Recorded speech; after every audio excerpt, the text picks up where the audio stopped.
भद्रं कर्णेभिः शृणुयाम देवाः भद्रं पश्येमाक्षभिर्यजत्राः स्थिरैरङ्गैस्तुष्टुवागंसस्तनूभिः व्यशेम देवहितं यदायुः स्वस्ति न इन्द्रो वृद्धश्रवाः स्वस्ति नः पूषा विश्ववेदाः स्वस्ति नस्तार्क्ष्यो वरिष्ठनेमिः स्वस्ति नो बृहस्पतिर्दधातु ओम शांति शांति शांति। ओम समस्त जन कल्याणे निरतं करुणामयं नमामि चिन्मयं देवं सद्गुरुं ब्रह्मविद्वरं योऽन्तः प्रविश्य मम वाचमिमां प्रसुप्तां सञ्जीवयत्यखिल शक्तिधरस्वधाम्ना अन्यांश्च हस्तचरणश्रवणत्वगादीन् प्राणान्नमो भगवते पुरुषाय तुभ्यम् नमो भगवते पुरुषाय तुभ्यम्।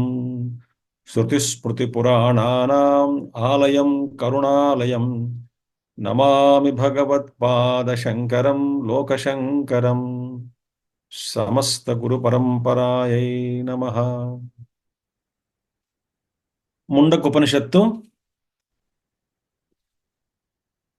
మనం రెండవ ఖండంలో రెండవ ముండకంలో రెండవ ఖండం చెప్పుకోవాలి. అది ఈరోజు మనం ప్రారంభం చేయాల్సినటువంటిది. ఇంతకు ముందు బ్రహ్మమే, ఆ పరబ్రహ్మ వస్తువే అన్నిటికీ ఆధారము, తర్వాత అదే సర్వము. అంటే బ్రహ్మ అన్నిటికీ ఆధారము, బ్రహ్మ అనేటువంటిది అన్నీ ఆయనే అని చెప్పాల్సి వచ్చింది. ఎందుకని వచ్చిందంటే బ్రహ్మ జగత్తుకి ఆధారము అని ఎప్పుడైతే అన్నామో అప్పుడు ఆధేయం ఏదైతే ఉన్నదో, అంటే దాని మీద ఉంచబడినటువంటిది, లేదా దేనికైతే బ్రహ్మ వస్తువు ఆధారంగా ఉన్నదో మరి ఆ వస్తువులు బ్రహ్మ కన్నా భిన్నంగా ఉన్నాయా అనేటువంటిది వస్తుంది సంశయం. మరి బ్రహ్మ కన్నా భిన్నంగా ఉంది కాబట్టే ఈ సమస్తమైన జగత్తుకి బ్రహ్మే ఆధారం అండి అంటాం. సమస్తమైన జగత్తుకి బ్రహ్మ పదార్థమే ఆధారము అంటే ఈ జగత్తంతా కూడా బ్రహ్మకు భిన్నం కదా. కాబట్టి అది ఆ భావన తొలగించడానికి ఆ బ్రహ్మనే సర్వయేవ అన్నారు ముందు మంత్రాల్లో. మనం క్రిందటి అధ్యాయంలో ఆయనే ఆధారము, తర్వాత ఆయనే సర్వజ్ఞ, సర్వుడు కూడా, అంటే అన్ని రూపాల్లో ఉన్నటువంటిది ఆయనే. కాబట్టి ఈ అద్వైతం అనేటువంటిది ప్రస్తావించబడింది, అటు తీసుకురాబడింది. రెండు లేదు అక్కడ అని చెప్పడానికి చెప్పారు.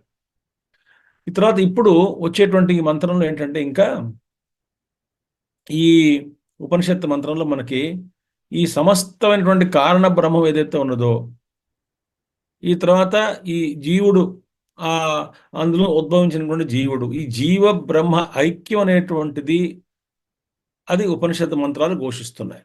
కాబట్టి ఈ అధ్యాయంలో మనకి ముఖ్యంగా జీవ బ్రహ్మ ఐక్యం గురించి ప్రస్తావించబడుతుంది. అంటే ఏ మంత్రాలైతే జీవుడు బ్రహ్మకి సంబంధం భేదం లేదు అనేటువంటి సూచించేటువంటి మంత్రాలన్నింటినీ కూడా మనం మహావాక్యాలు అంటాం. మీరందరూ వినే ఉంటారు ఈ విషయాలు ముందే. కాబట్టి ఇది అంతా కూడా చాలా ఉన్నాయి మహావాక్యాలు. ఈ ఉపనిషత్తులో ఈ అధ్యాయంలో కూడా ఎన్నో మనకి మహావాక్యాలు కనపడతాయి. అంటే జీవుడికి బ్రహ్మకి ఉన్నటువంటి ఏకత్వాన్ని సూచించేటువంటి, అద్వైతాన్ని సూచించేటువంటి, ఈక్వల్ కాదు, ఐడెంటిటీ అంటాం ఇంగ్లీష్లో. సమానం కాదు, బ్రహ్మ జీవుడు బ్రహ్మ సమానమేనండి, సమానం కాదు. సమానం అంటే అక్కడ రెండుగా ఉన్నాయి, రెండు వస్తువులు సమానంగా ఉన్నాయంటాం. కాబట్టి ఏమైంది అక్కడ, అది ఐక్యము అంటాం. అది జీవుడు బ్రహ్మ సమానం కాదు, ఐడెంటిటీ. జీవుడే బ్రహ్మ, బ్రహ్మే జీవుడు అన్నటువంటిది, అది అర్థం చేసుకోవాలి. కాబట్టి ఈ విషయాన్నే మనం కూలంకుషంగా ఈ అధ్యాయంలో ప్రవేశిద్దాం. దీనికి మొదటగా ఒక ప్రశ్న ఏంటంటే, శంకరాచార్య వారు ఒక చిన్న ఒక వాక్యం చెప్పి మంత్రంలోకి ప్రవేశిస్తారు. ఏమిటంటారంటే, ద్వితీయ ఖండము, ద్వితీయ ముండకం, ద్వితీయ ఖండం. ఉమ్. అరూపం సత్ అక్షరం కేన ప్రకారేణ విజ్ఞేయం ఇది ఉచ్యతే. ఈ బ్రహ్మకి అరూపము అంటే రూపము లేనటువంటిది. రూపం లేనటువంటిది. ముందు మనం చెప్పుకున్నాం. దేనికి రూపం అంటే రూపము ఇత్యాది అనుకోండి. దేనికైతే నామము, రూపము, గుణము, విశేషము, క్రియ, సంబంధము ఇలాంటివన్నీ ఎందులో అయితే ఉండవో, రూపం లేకపోయినా గుణం ఉండొచ్చు.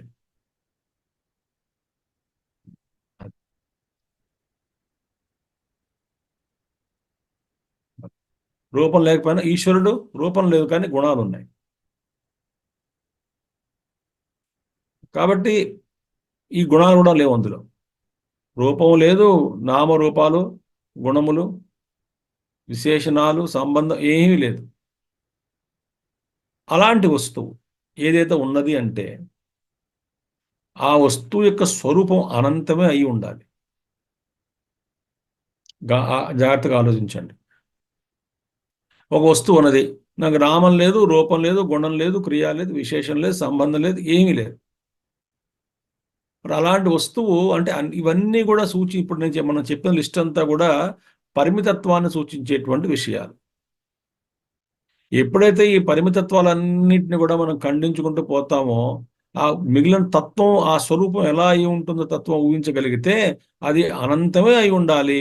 ఇంకా వేరే ఉండడానికి అవకాశమే లేదు. ఇవన్నీ తీసేంత శూన్యం అంటే అది కాదు. అది ఉన్నది. దేనిదైతే దేని వలన దేని అస్తిత్వం వలనైతే మిగతా అవన్నీ గోచరిస్తున్నాయో, అవి ఎందులో అయితే ఇవన్నీ కూడా లీనం అయిపోయిన తర్వాత అరూపత్వం అనేటువంటి స్థితిని పొందుతామో, అందుకే 12వ అధ్యాయంలో కృష్ణుడు ఉంటాడు, క్లేశ అధికతర తేషాం అవ్యక్త ఆసక్త చేతసాం. కొంచెం మనం వేదాంతంలో ప్రవేశించాం కాబట్టి కొంచెం మనం నిదానంగా వెళ్దాం. తొందర లేదనుకుంటాం. తొందర చెప్పుకోండి, చెప్పేసుకోవచ్చు, ఫటఫటన అయిపోతుంది మంత్రాలు. కానీ అక్కడ అర్జునుడు అడుగుతాడు కదా. కాబట్టి ఈ క్లేశ అధికతర తేషాం. కృష్ణుడు ఏమంటాడు, ఎవరికైతే అవ్యక్తం అంటే నామరూపంలో లేనటువంటి ఆ తత్వం మీద ధ్యానం చేయాలి అనేటువంటి కోరిక ఉన్నటువంటి వాళ్ళకి ఆసక్త చేతసాం క్లేశ అధిక తరహ అంటే చాలా కష్టం సుమా అంటాడు ఆయన. ఎందుకంటే నాకు రూపము, నామము, గుణం అన్నిటిని నేను కూర్చున్నాను ఇక్కడ. ఇప్పుడు నాకు ఇవన్నీ ఉన్నాయి కదా, ఇవన్నీ పెట్టుకుని అరూపం మీద ధ్యానం చేస్తుంటే కుదరదు.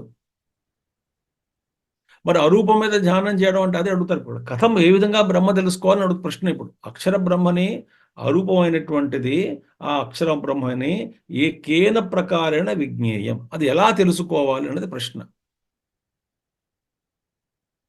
ఎలా తెలుసుకోవాలి? అది తెలుసుకోవడానికి వస్తువు కాదు కదా, ఇంద్రియ గోచరం కాదు కదా, మనసుకి అందదు కదా.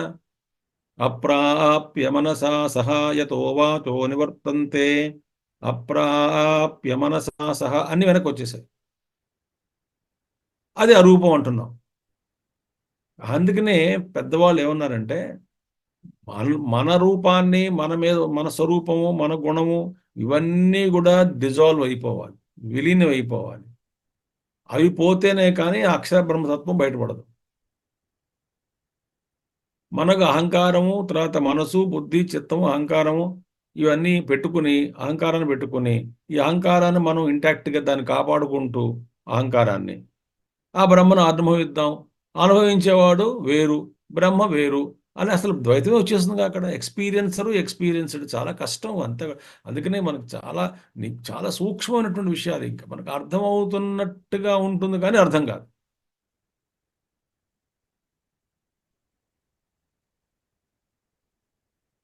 అందుచేత ఆ తత్వాన్ని ఎలా తెలుసుకోవాలి? ఎలా తెలుసుకోవాలంటే మళ్ళీ ఇప్పుడు మంత్రం చెప్తున్నారు.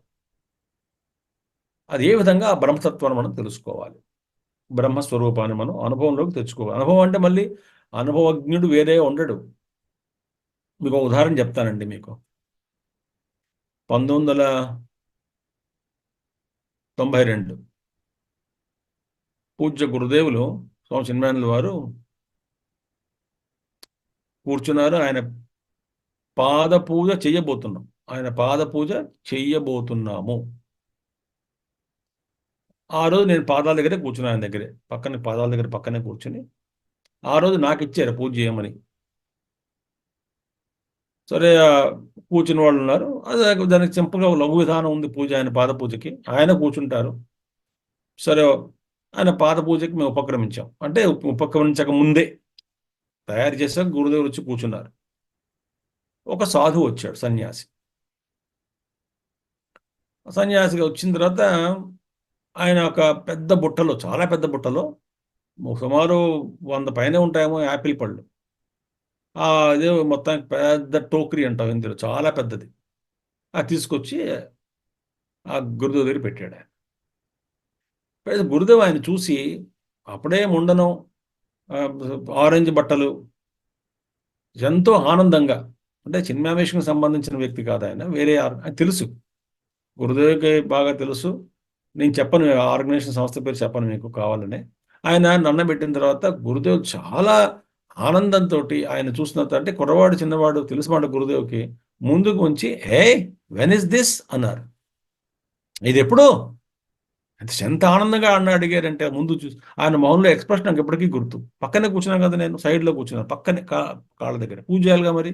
ఆ పాదాల ముందు కూర్చున్న వాళ్ళు పూజ చేసేవాళ్ళు, పక్కనే నేను ఉంటాను పూజారిలాగా. పూజారిలాగా పూజారి. అక్కడ ఆ, గురుదేవుని ఎడం పక్కన కూర్చున్నాను. అంటే హే వెన్ ఇస్ దిస్ అన్నారు గురుదేవులు చాలా ప్రేమగా. అంటే ఎప్పుడు దీక్ష తీసుకున్నావు, సన్యాసం తీసుకున్నావు అని అడుగు, అది ప్రశ్న. ఆయన అన్నాడు వెన్ ఎక్స్పీరియన్స్ కేమ్ అన్నాడు ఆయన. వెన్ ఎక్స్పీరియన్స్ కేమ్ అన్నాడు. ఈ పెద్దవాళ్ళ మహాత్ముల దగ్గర ముందు మనం తోక చేయడం, పిచ్చి పిచ్చిగా వాగడం, అసలే అసలు అసలు మౌనంగా ఉండాలి పెద్దవాళ్ళ దగ్గర. ఏదో మామూలుగా అడిగిన ప్రశ్నకి లౌకిక ఉద్యోగం ఆ రోజు వచ్చింది, శివరాత్రి నాడు తీసుకున్నాను, లేకపోతే మొన్న ఏదో ఆ సందర్భంలో మా గురువు గారు దీక్ష ఇచ్చారు, మీ ఆశీస్సులు కావాలండి అని అడిగితే బాగుంటుంది. ఆయన ఎక్స్పీరియన్స్కి ఏమేమిటి? ఆయన వెంటనే వెనక్కి వెళ్ళి ఒకసారి అంతకుముందు ఆయన ఒకసారి కళ్ళు వెనక్కి వెళ్ళి కళ్ళు మూసుకుని, the experience which came is not the experience అన్నాడు ఆయన. అంటే వచ్చింది పదం వాడే అనుభవం వచ్చిన అనుభవం అసలు అనుభవం కాదురా నాయన అన్నాడు. ఎందుకు ఆ మాట, పిచ్చి పిచ్చి మాటలు అందరికి మాట్లాడడం? ఏమీ లేదు, మళ్ళీ మన మన బబ్బరాజమానం భజగోవిందం అంతా ఏదో ఊహించేసుకుంటున్నాం మనం. చాలా ఆధ్యాత్మిక వికాసం పొందిస్తున్నామనో, శాస్త్రాలు చదివేస్తున్నామనో, అర్థం అయిపోతున్నదనో, ఉపన్యాసాలు ఇచ్చేస్తున్నామనో, అదొక భ్రమలో ఉన్నాం అందరం కూడా.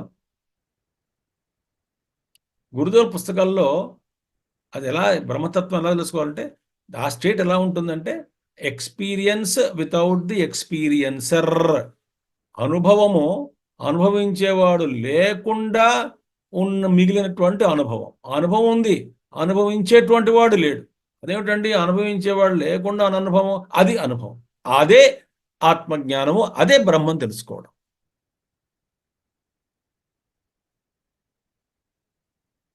దానికి ఏం చేయాలంటే మనం ఇవన్నీ కూడా కరిగించుకోవాలి. ఈ మనసు, బుద్ధి, చిత్తము, అహంకారం బాగా కరుడు గట్టిపోయి ఉన్నాయి కదా, ఇవన్నీ కూడా మనకి. ఎవడి పని వాడిదేనండి. ఎవడు స్నానం వాడు చేయాలి. ఎలా తెలుసుకోవాలి? ఇక్కడ ఇది చెప్తున్నారు. ఇక్కడ ఈ మంత్రం ప్రవేశిద్దాం. కొంచెం ఇది నెమ్మదిగా వెళ్తాను ఈ మంత్రాలు. మేము విన్నామండి ఇవన్నీ అక్కర్లేదు, అంత ఫాస్ట్ వెళ్ళిపోవచ్చు అంటే వెళ్ళిపోవచ్చు, అది కంగారు ఏం లేదు. I more happy to complete the text. ఆవి సన్నిహితం గుహాచరం నామ మహత్పదం అత్రైతత్ సమర్పితం ఏజత్ ప్రాణత్ నిమిషత్ చ యదేతద్ జ్ఞానథ సదసద్వరేణ్యం పరం విజ్ఞానాద్ యద్వరిష్టం ప్రజానాం ఆవిః సన్నిహితం గుహాచరం నామ మహత్పదం మత్రైతత్సమర్పితం ఏజత్ ప్రాణత్ నిమిషచ్చ యదేత యదేతత్ జానథ సదసద్వరేణ్యం పరం విజ్ఞానాద్యద్వరిష్టం ప్రజానాం. ఇది ఇప్పుడు ఆ బ్రహ్మస్వరూపం ఏమిటో చెప్తున్నారు. తెలుసుకోవాలి, ఎలా తెలుసుకోవాలి అన్నది ఇప్పుడు విషయం. ఇంతకుముందు బ్రహ్మ బ్రహ్మ అనేవాడు ఉన్నాడు, వాడు జగత్తుకి కారణము, వాడు జగత్తుకి ఆశ్రయము, ఈ జగత్తు రూపంలో ఉన్నది కూడా వాడే. ఇప్పుడు దాకా మనం తెలుసుకున్నటువంటి ఇది విషయాలు సరిపోయిందా? అయితే అందులో ఏమొచ్చాయి అవి చెప్పారు. అసలు ప్రశ్న ఎక్కడి నుంచి వచ్చింది? దేని తెలుసుకుంటే దేన్ని తెలుసుకుంటే అవన్నీ తెలియబడతాయో అది చెప్పండి అన్నాడు. అది ప్రశ్న. ఏం తెలుసుకుంటే అది ఏదో ఉండాలిగా, ఆ వస్తువు ఉన్నదిగా, ఉన్నది. ఆ వస్తువు ఉన్నది, ఆ వస్తువుని బ్రహ్మ అంటాము. ఆ బ్రహ్మే జగత్ కారణము. ఆ జగత్ కారణం కాబట్టి జగత్ అంతా ఆయన నుంచే వచ్చింది. జగత్ కార్యము, ఆయన కారణము. ఈ జగత్తుకు ఆయన అధిష్టానము. అధిష్టానం ఉంది కాబట్టి ఈ జగత్తుకు అధిష్టానం కాబట్టి అంటే జగత్తు ఎక్కడుందో అక్కడే బ్రహ్మ ఉన్నాడు. ఆ, మరి ఈ జగత్తు వేరా బ్రహ్మ వేరా అంటే కాదు. ఆ బ్రహ్మ ఈ జగత్తు రూపంలో ప్రకాశిస్తున్నాడు. కానీ ఇది మిథ్యాభూతమైనటువంటిది. అలా కనబడుతున్నాడు మనకి. అజ్ఞానం ఉన్నంత వరకు ఈ జగత్ రూపంలో కనబడుతుంది. జగత్తుగా కనబడుతున్నాడు బ్రహ్మ. ఎప్పుడైతే అజ్ఞానం తెలియపోతుందో జగత్తే బ్రహ్మం అని తెలుస్తుంది. ఈ బ్రహ్మ అంతా ఒకటే అని తెలుస్తుంది. అది నేనేం తెలుస్తుంది. ఇది నాయన విషయం. దీన్ని తెలుసుకుంటే అన్ని దుఃఖాలు పోతాయి, తృప్తిగా ఉంటుంది, ఆనందంగా ఉంటుంది, ఎటువంటి బంధాలు ఉండవు, విముక్తుడు అవుతావు చెప్పడం జరిగింది. బాగుంది. అది ఎలా తెలుసుకోవాలి? ఒక పక్క అరూపం అంటున్నారు మీరు, అని చెప్తారు. ఇప్పుడు ఆవిహి, ఈ బ్రహ్మస్వరూపం ఏమిటంటే మొట్టమొదటిది ఆవిహి అంటే ప్రకాశితం, అంటే సెల్ఫ్ ఎఫెల్జెంట్ అని అర్థం. ఆవిహి ప్రకాశితం. ఒక్కొక్క పదం మీద మనం ధ్యానం చేయాలండి.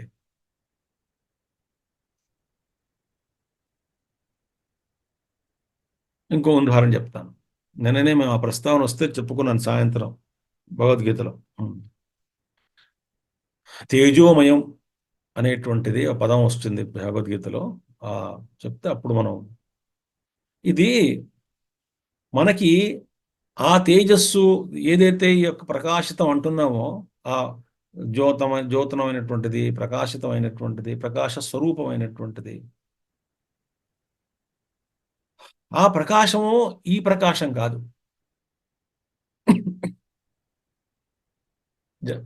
చూడండి, ఈ కనబడుతున్నటువంటి ప్రకాశము ఆ అంధకారానికి ఆపోజిట్, వ్యతిరేకంగా ఉన్నటువంటిది. అంటే అంధకారం ఉంటే ఈ ప్రకాశం ఉండదు, ఈ ప్రకాశం ఉంటే అది ఉండదు. అంధకారం ఉండదు. అంటే ఈ రెండు కూడా ఒకటి ఉంటే మరొకటి ఉండదు.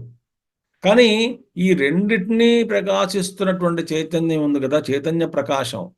ఏ ప్రకాశం, ఏ వెలుగైతే మనకి ఆ ఏ వెలుగు మనం కలిగించుకోగలిగితే, ఆ ఏ వెలుగులో అయితే ఒక్కసారిగా ఈ యొక్క లైటనింగ్ మన ఏంటది ఆకాశంలో మెరుపులు మెరిసినప్పుడు, ఒక్కసారి చీకటిలో రాత్రిపూట మెరుపులు ఒక్కసారి మెరిస్తే, ఆ మెరుపు వెలుగులో ఒక్కసారిగా నా చుట్టూ ఉన్నటువంటి వాతావరణం, ప్రపంచం అంతా ఒక్కసారి వెలుగుతుందో, ఆ వెలిగినప్పుడు ఆహా, ఇప్పటిదాకా నేను చీకటిగా ఉన్నటువంటివి ఏదో కొన్ని ఆకృతులు లైట్గా ఉన్నాయి అనిపిస్తున్నటువంటి ఈ స్వరూపాలన్నీ కూడా ఇవి అన్నమాట అని ఆ మెరుపులో ఎలా తెలుస్తాయి, ఒక్కసారి జిగ్గిల్మని చెప్పి ఒకసారి జిగేల్మని ఆ కళ్ళకి అనుభవం వచ్చి మళ్ళీ మాయమైపోతుందో, ఆ లైట్లో చూస్తాం కదా, అదే లైట్ మాయమైపోకుండా ఉందనుకోండి. అంటే ఏ ప్రకాశంలో ఈ జగత్తు యొక్క స్వరూపం మనకి యథాతథంగా తెలుస్తుందో ఆ ప్రకాశమే బ్రహ్మ ప్రకాశము. అయితే ఇప్పటికీ జగత్తు స్వరూపం యథాతథంగా మనకి తెలియటం లేదు. అది ప్రకాశితం. అది ఎలా ఉంది? సన్నిహితం. చాలా ఇంపార్టెంట్ అయినటువంటి ముఖ్యం ఇది. ఇది చెప్పుకోవాలంటే చాలా విషయాలు ఉన్నాయి ఇందులో. వాగ్ ఆది ఉపాధిభిః జ్వలతి భ్రాజతి ఇది శృతియంతరాత్ శబ్దాదీన్ ఉపలభమానవత్ అవభాసతే. సన్నిహితం అంటే ఏమిటి? అది ఎక్కడ ఉన్నదా అంటే లేదు, దూరంగా లేదు. సన్నిహితం అంటే ప్రతిబోధ విదితం మతం అని వస్తుంది ఉపనిషత్తులో, వేరే ఉపనిషత్తులో. అంటే ఏమిటి? బోధం బోధం ప్రతి విదితం. అంటే బోధం అంటే ఇక్కడ వృత్తి, ఏదైనా ప్రతి థాట్లోనూ ప్రతి దాంట్లోనూ కూడా ఆ బ్రహ్మతత్వం ఉన్నది. అక్కడ చైతన్యం ఉంటేనే అది ఉన్నది, అది వ్యవహరిస్తున్నది.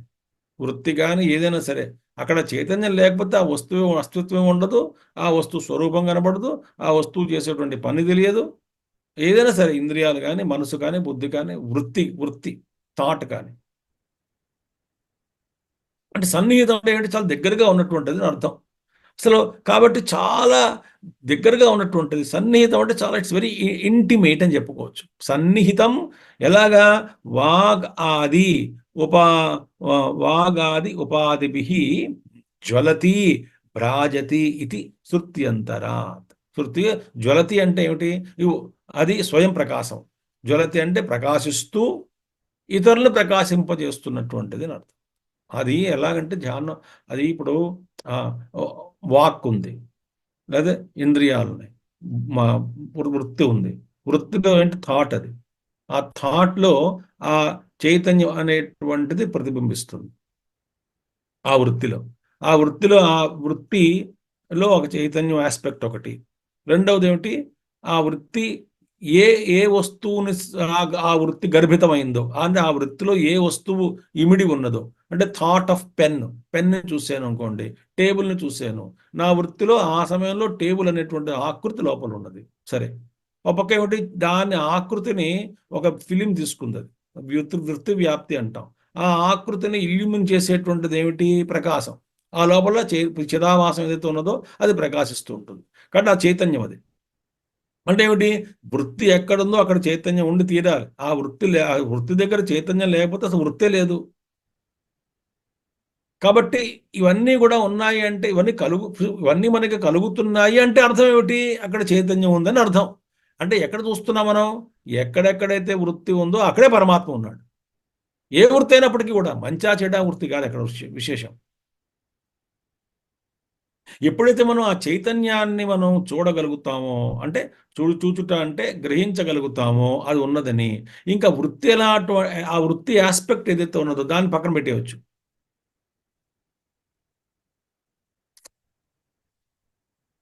చాలా అంటే చెప్తూ పోతున్నాను కానీ లోపల మనం అది అక్కడ అందుకనే జ్వలతి భ్రాజతి అంటే అది అది వెలుగుతున్నది, ఇంకొకటి వెలిగిపిస్తున్నది. స్వయం ప్రకాశం చైతన్యం కదా, ఆ వృత్తిలోకి వచ్చేసరికి వెలుగుతుంది. అది స్వయం ప్రకాశం. వెంటనే ఆయా వస్తువుల్ని ప్రకాశిస్తూ ఉంటుంది. ఇక్కడ మనకి శృతి అంతరాత్ అన్నారు కదా, అంటే వేరే శృతిలో చెప్పబడినట్లుగా అన్నారు కదా. ఇక్కడ ఇది జ్వలతి భ్రాజతి అనేటువంటిది ఏ శృతిలో ఉందో, మనకు లభ్యమవుతున్నటువంటి శృతులలో ఇది ఈ పదం ఎక్కడా కనబడలేదు అని పెద్దవాళ్ళు చెప్పారు. అంటే అర్థం ఏంటి? ఆది శంకరాచార్యులు గారు ఉన్న కాలంలో ఉన్నటువంటి కొన్ని శృతులు ఇప్పటికీ కొన్ని మాయమైపోయాయి, మనకి లభ్యం కాకుండా పోయాయి అని అర్థం. కాబట్టి జ్వలతి భ్రాజతి ఇది శృతి అంతరాత్. కాబట్టి వాక్కు మొదలైన ఉపాధుల ద్వారా, ఆ ఉపాధుల ద్వారా దగ్గరగా తెలియబడేటువంటిది, అంటే దగ్గరగా ఉందని తెలుస్తుంది. ఉపాధే మనకు తెలుస్తున్నది. అసలు ఈ మనసు బుద్ధి క్రియలు ఇంద్రియాలు నడుస్తున్నాయి అంటే అక్కడే ఉన్నాడు పరమాత్మ.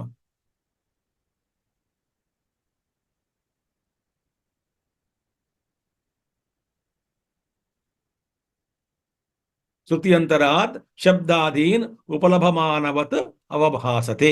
అదే విధంగా శబ్దాదివత్, శబ్దం ఇలా ప్రకాశిస్తున్నట్టు అంటేది ఉపాధుల ద్వారా దగ్గరగా తెలియబడుతూ ఉన్నటువంటిది అని అర్థం.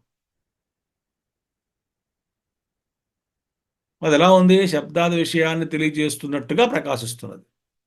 అది తెలియజేసేటువంటిది. అది వస్తువు చూస్తున్నాం, కనబడుతున్నది. ఏ ఏ ఆ చైతన్యమే మనకి ఈ వస్తువుని దర్శనం చేసి తెలియబడేటువంటి విధంగా చేస్తున్నటువంటిదే ప్రకాశము.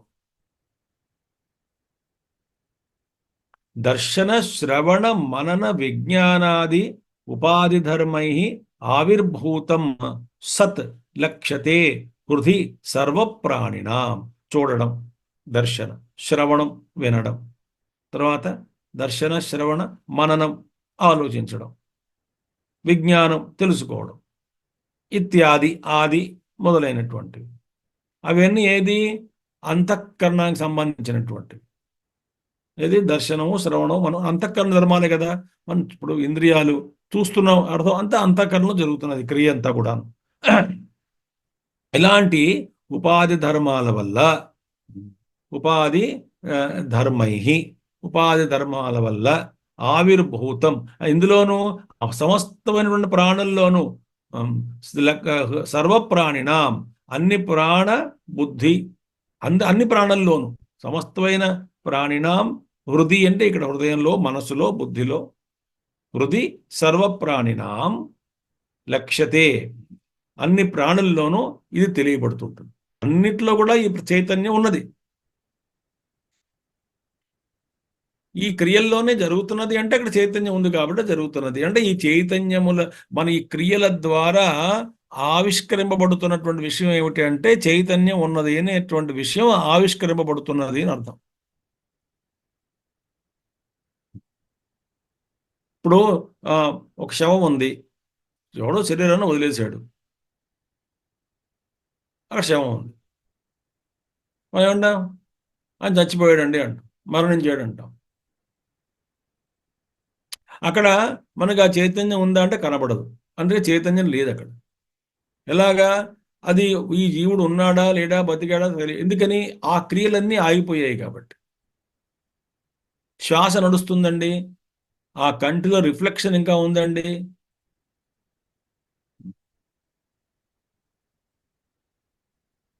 ఒంట్లో కొంచెం వేడిగా ఉందండి అంటే జీవుడు ఇంకా ఉన్నాడు, అంటే క్రియలు జరుగుతున్నాయి అంటే అక్కడ చైతన్యం ఇంకా ఉన్నది. చైతన్యం అంటే ప్రకాశమైనటువంటి, అది అది పోయిన తర్వాత అక్కడ ఉన్నది మరణ శరీరం.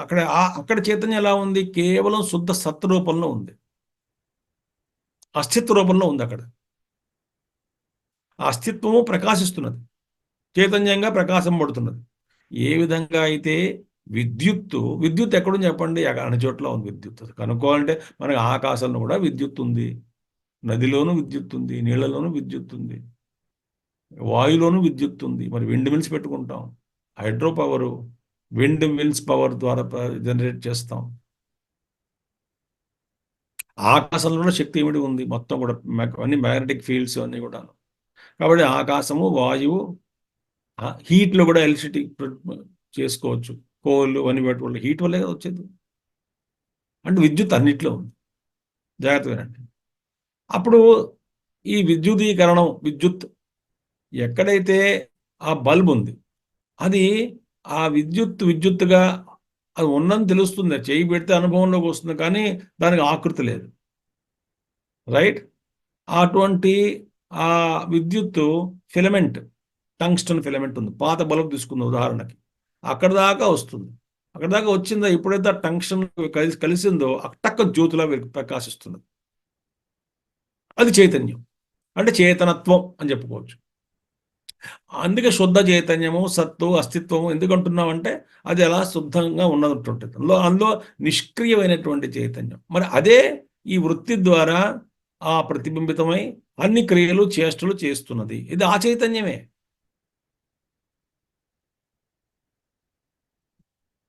అందుచేత ఈ సర్వప్రాణినాం హృది లక్ష్యతే. హృది అంటే మొత్తం మనసు, బుద్ధి అని హృదయంలో ఉన్నటువంటిది ప్రకాశవంతమై తెలియబడుతూ ఉన్నది. లక్ష్యత అంటే తెలుసుకోవడం జరుగుతున్నది ఈజీగా.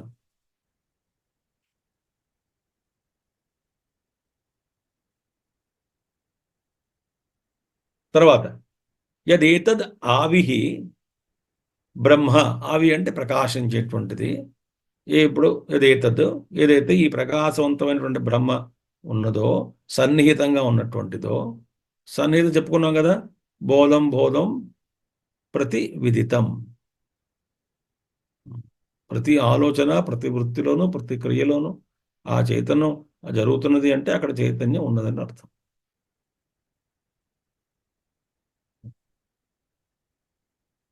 హృది ఆ, తద్ గుహా ఎక్కడ స్థితం సమ్యక్ స్థితం హృది అది గుహాచరం నామ సన్నిహితం గుహాచరం నామ సమ్యక్ స్థితం హృది అదే తద్ గుహాచరం నామ గుహాయాం చరతి ఇది దర్శన శ్రవణాది ప్రకారై గుహాచరం ఇది ప్రఖ్యాతం. అది బుద్ధి గుహలో ఉన్నటువంటిది. గుహాయాం చరతి. ఇక్కడ గుహ అంటే బుద్ధి గుహ. అక్కడ అంటే ఎందుకంటే వినండి, శుద్ధ చైతన్యము మొట్టమొదటి చిదాభాసంగా వచ్చేటువంటి బుద్ధిలోనే, ఆ బుద్ధి వృత్తిలోనే ముందు ప్రతిబింబవుతుంది. అదే అందులో చాలా రకాలుగా వ్యాఖ్యానం ఉన్నాయి మనకి. కాబట్టి ఆ బుద్ధిలో ప్రతిబింబించిన తర్వాత ఒక్కసారి వెలుగుతుంది. అందులోంచి ఎందుకో తెలియదు అది అది నేను అనేటువంటిది పుడుతుంది. వాడు దాంతో తాదాత్మ్యం చెందుతాడు. ఆ తర్వాత వ్యవహారం మొదలవుతుంది.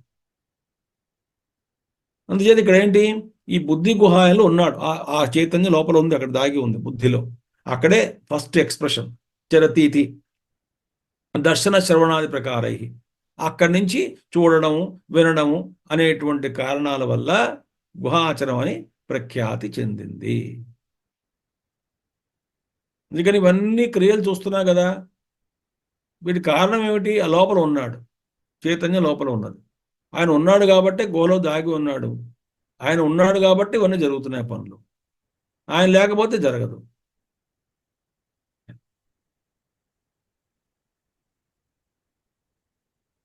రైలు నడుస్తున్నది, ఇంజిన్ బాగాను, పెద్ద రైలు.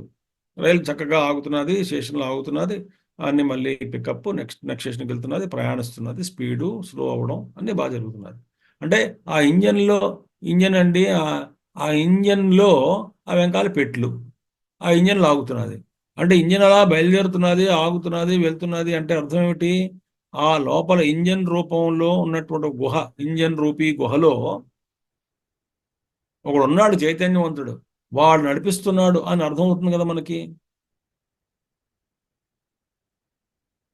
అది ఎలా అర్థమవుతున్నది? వాడు ఉన్నాడని. రైలు కదులుతున్నది కాబట్టి. రైలు సక్రమంగా కదులుతున్నది, ఏదైనా సరే కదులుతున్నది రైలు అంటే ఆ లోపల ఉన్నాడండి. ఆ డ్రైవర్ లేకపోతే ఎలా నడుస్తుందండి? ఆటోమేటిక్ కూడా ఇట్స్ ఫెడ్, హ్యూమన్ ఫెడ్. దాన్ని మానిటర్ చేయడం పక్కన ఎవరో ఉండాలి. అది ఎక్కడ ఇంకా లేకపోతే కష్టం. ఆ సిస్టమ్ మానిటర్ చేయాలి. మొత్తానికి ఎవరో ఉండాలి కదా. అలాగే హృదయం గుండె కొట్టుకుంటున్నది, ఎవడో ఉండబట్టి కొట్టుకుంటున్నది లోపల. కానీ అది ఆ ఉన్నవాడు వదిలేస్తే శరీరాన్ని ఇది కొట్టుకోవడం మానేస్తుంది.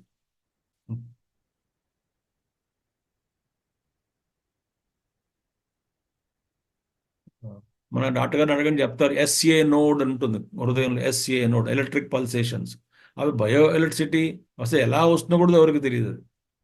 దాన్ని ఎవరు కంట్రోల్ చేస్తున్నారు, ఎవరు షాక్స్ ఇస్తున్నారు హార్ట్కి, ఎవరు ఎలక్ట్రిక్ పల్సెస్ ఎవరు పంపిస్తున్నారు, ఏమిటి అసలు విచిత్రం, మనకేం తెలియదు అసలు. అందుకే ఇవన్నీ జరుగుతున్నాయి అంటే అర్థం ఏమిటి? ఆ లోపల ఉన్నాడని అర్థం. కాబట్టి గుహాచరం నామ ప్రకాశ చరతి దర్శన శ్రవణాది ప్రకారై గుహాచరం ఇది అంటే ప్రఖ్యాతి పొందింది. మహత్ సర్వమహత్తత్వాత్. మహత్పదం, మహత్ అంటే ఏమిటి? అన్నిటికన్నా గొప్పది కాబట్టి, అందరికన్నా గొప్పది కాబట్టి దాన్ని మహత్పదం అన్నారు. మహత్ ఇది ప్రఖ్యాతం. మహత్ సర్వమహత్తత్వాత్. పదం పద్యతే. పదం అంటే ఒక పొందదగినటువంటిది, ఒక లక్ష్యం ఉందనుకోండి, మహత్పదం. అది అందరిచే పొందయోగ్యమైనటువంటి స్థితి అని అర్థం. అది పదం అంటే అర్థం, అది పెద్ద పదం అండి. మహత్పదం, అది చాలా గొప్ప పదం, బ్రహ్మపదం. సో మహత్ పదం పద్యతే సర్వేణ ఇది సర్వ పదార్థ ఆస్పాదత్వాత్. అంటే అందరిచే పొందబడేటువంటిది. అది పొందబడేది పదం. అదేమిటి? అందరిచే పొందబడాలి అన్నటువంటిది ఒక లక్ష్యం. అందరికీ పదం అది. జీవులు అది అది ఈగలో కానీ దోమలో కానీ ఏ జీవుడు ఏ శరీరాన్ని ధరించినా అందరి లక్ష్యము అదే. తన స్వరూపాంతాన్ని తెలుసుకోవాలి. అది అనంతమైనటువంటి చైతన్యానికి భిన్నంగా లేదని తెలుసుకోవాలి. ఆ చైతన్యమే నేను, నేనే ఆ చైతన్యం అని తెలుసుకోవాలి. అదే ఆ తెలుసుకోవడమే పదం. విష్ణు పదం అంటే సాలోక్యము, సారూప్యము, సామీప్యము, సాయుధ్యం అనేటువంటి ముక్తులు కాదు. పురాణాల్లో చెప్పబడినటువంటి ముక్తులు, ఈ ముక్తులు వేరు. వస్తాయి, సారూప్యం వస్తుంది, సాయుధ్యం వస్తుంది, సాలోక్యం వస్తుంది, అన్నీ ఉంటాయి. కానీ అది కాదు ముక్తి, పూర్ణ ముక్తిది కాదు.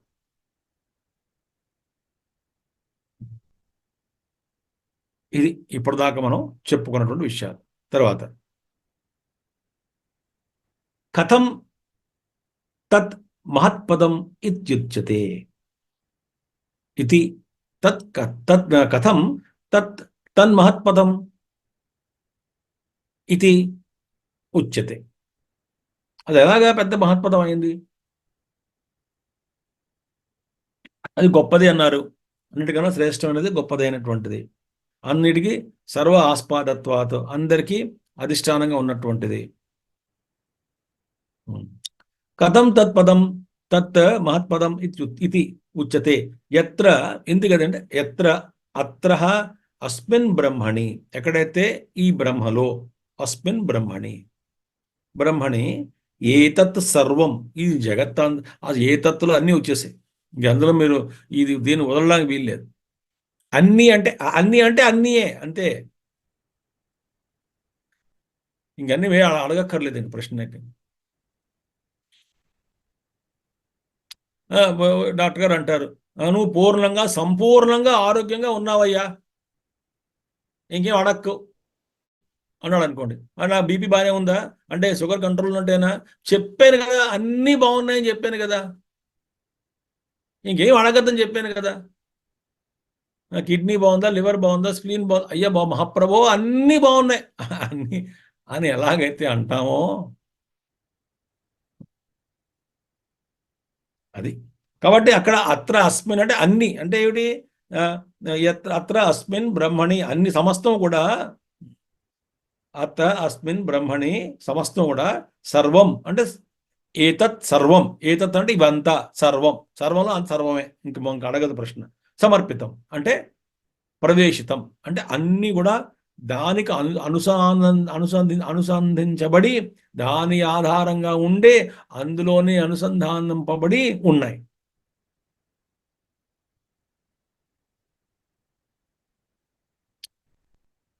అందుకనే అంటే ప్రవేశితం అంటే ఏమిటి అంటే, ఏ విధంగా ఉదాహరణ చెప్తున్నారు.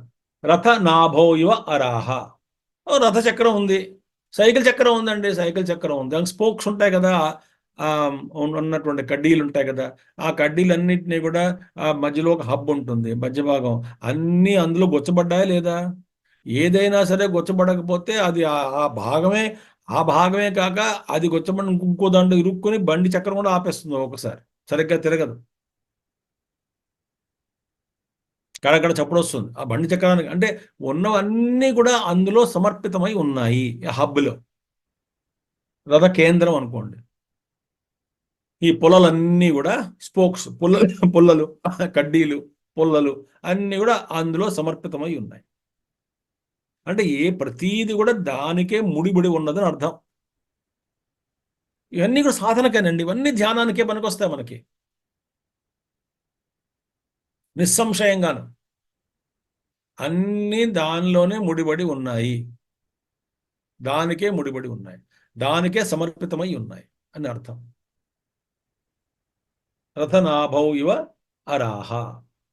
ఏమిటి అన్నీ అంటే, ఏదో మాట ఉదాహరణ చెప్తాను, 4-5 పదాలు చెప్తాను, 4-5 చెప్తున్నాను మీకు వినండి. అన్నీ చెప్పలేను కదా. వెళ్ళి ఆ, ఆ, బాగా భోజనం చేసి వచ్చానండి, మా ఇంట్లో చక్కగా పెళ్లి భోజనం బ్రహ్మాండంగా కూర్చోబెట్టి మనకి ఆంధ్ర భోజనం వడ్డించారండి, చక్కగాను చాలా బాగుంది, శాకాహారం, తర్వాత రుచిగా ఉంది, అరిటాకులు వేశారు, చాలా బాగుందండి, వడ్డించే విధానం కూడా బ్రహ్మాండంగా ఉంది, అది షడ్రసోపేతంగా ఉంది, ఈ షడ్రసోపేతం ఇంకా చాలా బ్రహ్మాండంగా చేశారు, ఎన్నో ఎన్నో పదార్థాలు ఉన్నాయి, చక్కగా ఉంది, షడ్రసోపేతంగా ఉన్నాయి, అన్ని రుచులు బ్రహ్మాండంగా ఉన్నాయి అని. ఏం తిన్నావురా అంటే ఏదో చెప్తాడు, 4 పప్పు కూర చెప్తాడు. అంతేనా అంటే, అంతేనా అంటే ఇంకేం బాగా తిన్నాను అన్ని గుర్తుంటాయా అంటాడు వీడు ఇంకా. ఏదో 4 టూకే చెప్తాం, ఆ కూర బాగుంది, ఆ పచ్చడి చేస్తారు. మళ్ళీ కళ్ళు మూసుకు పెద్ద లిస్ట్ రాసుకుని చెప్తావా? అన్ని పెళ్లి వంటలు మళ్ళీను 50 వంటలు వడ్డించారు అనుకోండి. అక్కడో పచ్చళ్ళ హోటల్ ఉంది మనకి విజయవాడ దగ్గర ఏదో ఊర్లో. ఎప్పుడో వెళ్ళిన ఒకసారి తీర్థయాత్రకు వెళ్తూ వెళ్తూ అక్కడ పుష్కరం స్నానం చేసి వెళ్ళిన. అది దాని పేరే ఏదో హోటల్ పేరు, ముఖ్య పేరు దాని పచ్చళ్ళ హోటల్ ఉంటుంది దాన్ని. ఆ పచ్చళ్ళ హోటల్ అని పెట్టాడు బోర్డు కూడా. వాడికి వెళ్తే వాడు అన్ని ఆ పావు పావు చెంచాలు పచ్చళ్ళు వేస్తాడు. ఎవడు గుర్తుంటుంది వాడు? నేను ఉదాహరణకు చెప్తున్నా, జాగ్రత్త వినండి. కానీ మళ్ళీ ప్రశ్న వేయకూడదు. ఏదో కొన్ని టూకే చెప్తారు. ఏజత్, ప్రాణత్, నిమిషత్, నిమిషత్ చ చ అని 4 కూడా కొట్టి పడేసి అన్నీ వచ్చేసాయి ఇందులో. ఏమిటది? ఏజత్ అంటే చలత్ అంటే పక్షి ఆది, అంటే అన్ని పక్షి ఆది, పక్షులు ఇత్యాది అన్ని కదిలేటువంటివి. దానికి ఆధారం ఎందులో కేంద్రితం అయి ఉన్నాయి? అన్నీ కూడా సమర్పితమై ఉన్నాయి. బ్రహ్మణి సమర్పితం. అంటే ఆ బ్రహ్మ ఉండబట్టే ఆ పక్షి కదులుతున్నది అక్కడ.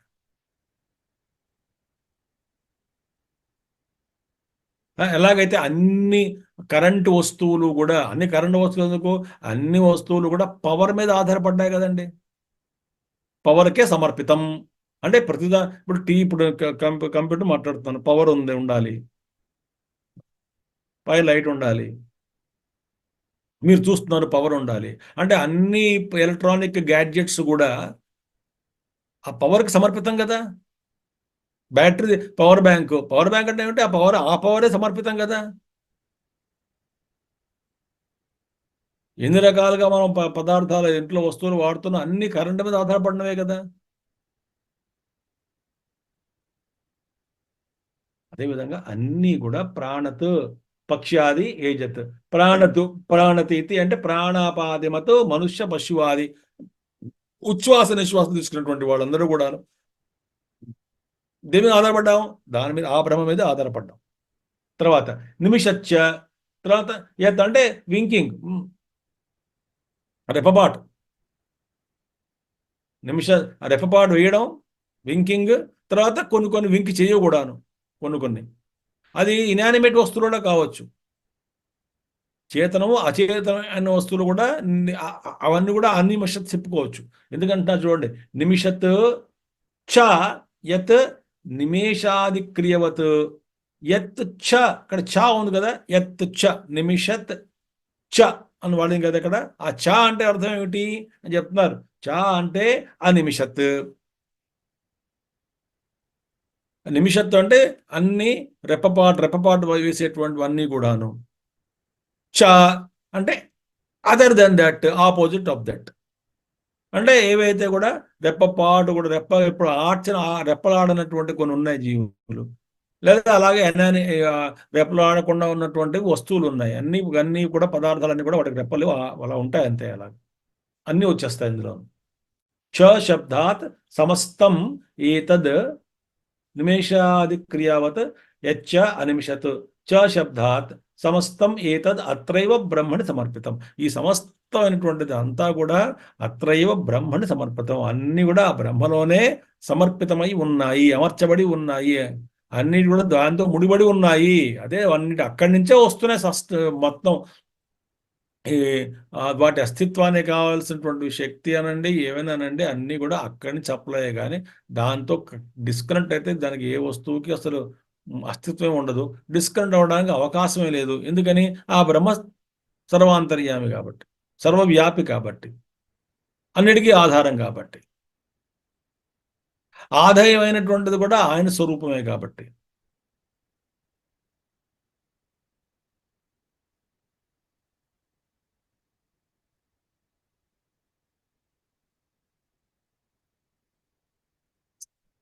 అలా ధ్యానం చేస్తూ ఉంటే అలా ప్రశాంతంగా లోపలికి వెళ్ళిపోవచ్చు.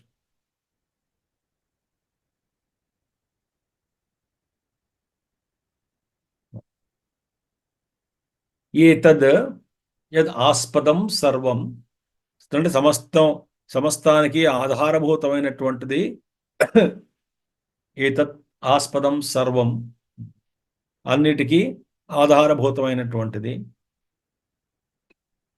ఏతద్ యదాస్పదం సర్వం, ఇలాంటి తత్వాన్ని జానథ, హే శిష్యాహ, ఇలాంటి దాన్ని తెలుసుకో. తెలుసుకోవడానికి ఇంతకన్నా ఏంటి మీకు చెప్పానండి. ఏమిటండి చెప్పేది గురువుగారు? సింపుల్, ఋషి చెప్తున్నాడు ఆయన. ఏతద్ జానత, ఇది తెలుసుకోవాలి. ఏమిటది? అన్నీ కూడా అందులోనే సమర్పితమై ఉన్నాయి. అది ఉండబట్టే వాటి వాటి వ్యవహారాలు చేయగలుగుతున్నాయి. బ్రహ్మ ఉండబట్టే కాళ్ళు, ముక్కులు, చెవులు, చేతులు, ఇంద్రియాలు, మన మనసు, బుద్ధి, ప్రాణం అన్ని పనిచేయగలుగుతున్నాయి. పని చేస్తున్నాయి అంటే అక్కడ చైతన్యం ఉందనే అర్థము. అసలు ఏదైనా వస్తువు అస్తిత్వంగా ఉన్నదన్నే కూడా అది చైతన్యమే దానివల్ల కారణము. అస్థి భాతి ప్రియం. అస్థి అస్థి కనబడుతున్నదిగా మనకి అక్కడ.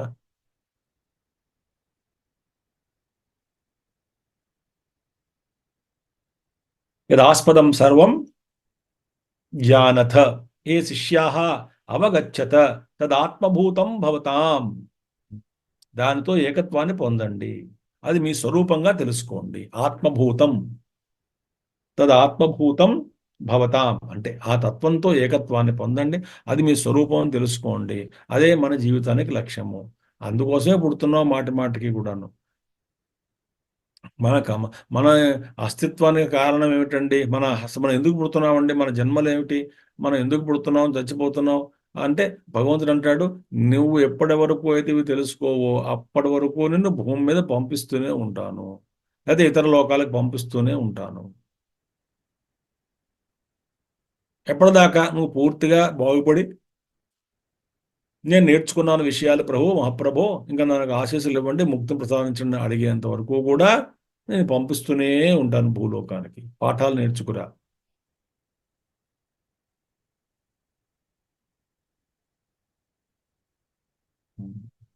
మాటి మాటికి భూమి మీద రావాల్సి వస్తుంది. కాబట్టి అది మీ స్వరూపం తెలుసుకోండి. అవగచ్చత ఏ శిష్యా. అదేమిటి? భవతాం సదసత్ స్వరూపం. అది ఎలా ఉంది? సత్తు అసత్తు అంటే ఏం లేదు. ఇక్కడ మనం రకరకాల వ్యాఖ్యానం చెప్పుకోవచ్చు. సత్ అంటే నామరూపాలతో కూడుకుని ఉన్నటువంటిదని, ఒక విధంగా కార్యం అని. అసత్ అంటే కారణం అని, అదొక విషయం. మరో విషయంగా చెప్పుకోండి, సత్ అంటే శుద్ధ బ్రహ్మస్వరూపమే. అసత్ అంటే సమస్తమైన జగత్తు. సదసత్ స్వరూపం అంటే అది సత్స్వరూపము, అదే అసత్ రూపంలో భాషిస్తున్నది, ప్రకాశిస్తున్నది, కనబడుతున్నది. కాబట్టి ఇదంతా కూడా వాడే. వాడికి భిన్నంగా ఏమీ లేదు. అంతా కూడా శివమయం, ఈశ్వరమయం, శక్తిమయం అంతే. లేదా శివశక్తిమయం.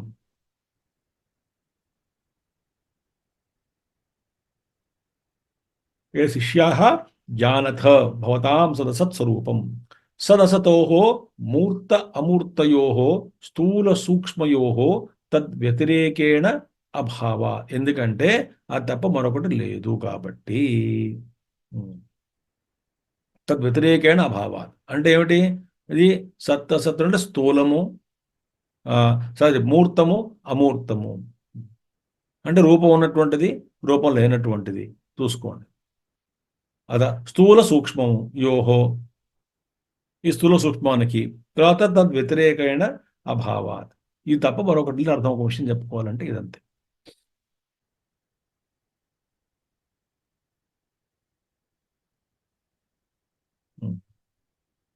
తర్వాత వరేణ్యం, వరణీయం. వరేణ్యం, వరణీయం అంటే కోరదగినటువంటిది ఇదే. వరణీయం తదేవ హి సర్వస్య నిత్యత్వాత్ ప్రార్థనీయం. అదే కోరదగినటువంటిది, నిత్యమైనటువంటి వస్తువు కాబట్టి దాన్నే ఎప్పుడు కూడా ప్రార్థన చేయాల్సినటువంటిది. అంటే దాని యందే, దానికోసమే మనం జీవించాలని అర్థం.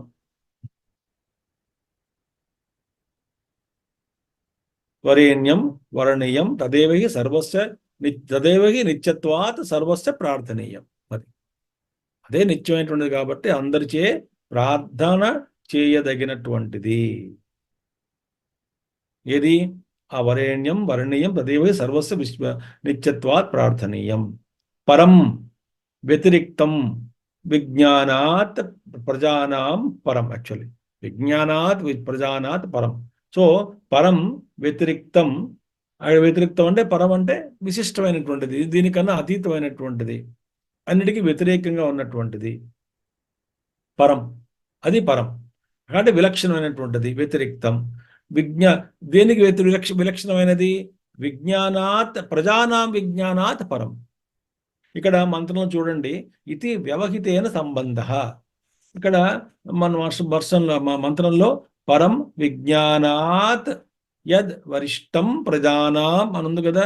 యద్ వరిష్టం మొదలు పదం వచ్చింది కదా. దేనికి? విజ్ఞానాత్కిను ప్రజానాంకిను ఈ దూరంగా ఉన్నటువంటి అది విజ్ఞానాత్ అనేటువంటి పదం ఈ యొక్క ప్రజానాం అనే దూరంగా ఉన్నటువంటి పదంతో కలిపి చదువుకోవాలి. అంటే ఏమిటి?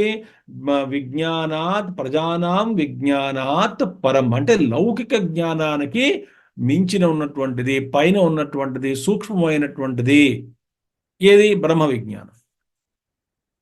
అది చెప్తున్నారు. పరం వ్యతిరిక్తం విశిష్టమైనటువంటిది, విలక్షణమైనటువంటిది. దేనికి విలక్షణమైనటువంటిది? ప్రజానాత్ విజ్ఞానాత్ ప్రజానాం ఇది వ్యవహితేన సంబంధ యత్ లౌకిక విజ్ఞాన గోచరం ఇత్యర్థః.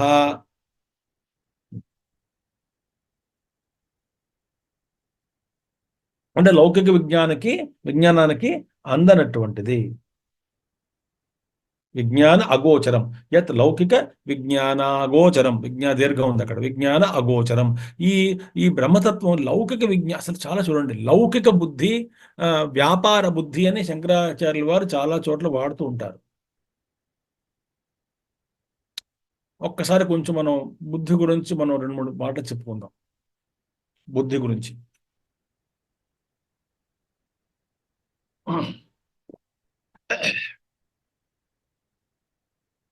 మనం ఈ మనకి ఒక మంచి పరికరం ఇవ్వబడింది బుద్ధి. కానీ దీన్ని మనం దేనికి ఉపయోగించుకుంటున్నాం?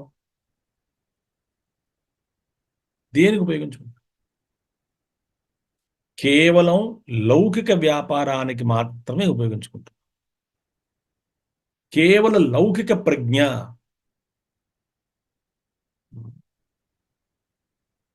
వ్యాపార బుద్ధి, లోక వ్యాపార బుద్ధి. అంటే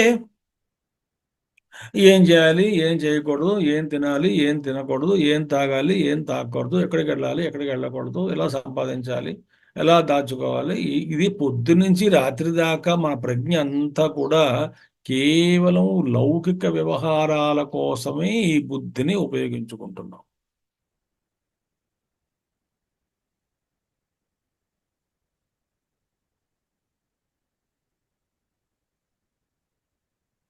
అంతకు మించి బుద్ధిలో దాగి ఉన్నటువంటి ఇతర పొరలు ఉన్నాయి. బుద్ధిలో ఇంకా సూక్ష్మమైనటువంటి పొరలు ఉన్నాయి. వాటి ద్వారా సూక్ష్మమైనటువంటి విషయాలు గ్రహించేటువంటి శక్తి మనకి తెచ్చుకోవచ్చు. ఆ పొరలను తెరిస్తే. కానీ ఆ పొరలు ఎప్పుడు ఆ గదులన్నీ మూసేసి ఉంటాం. అది ఎప్పుడు తెరవలేదు. ఇప్పుడు దాకా తెరవలేదు. మనం ఇన్ని జన్మల్లోనూ తెరవలేదు. అదేదో ఉంది అంతే, అలా ఖజానా. ఆ లోపల ఏముందో తెలియదండి. తెరిచా ఏం లేదండి, మాకు తినడానికి టైం ఎక్కడుందండి, ఉన్న గదులే చదువుకొని చచ్చిపోతున్నామండి, ఇంకా చాలా గదులు ఉన్నాయండి, అవన్నీ ఎవరు తెరుస్తారండి?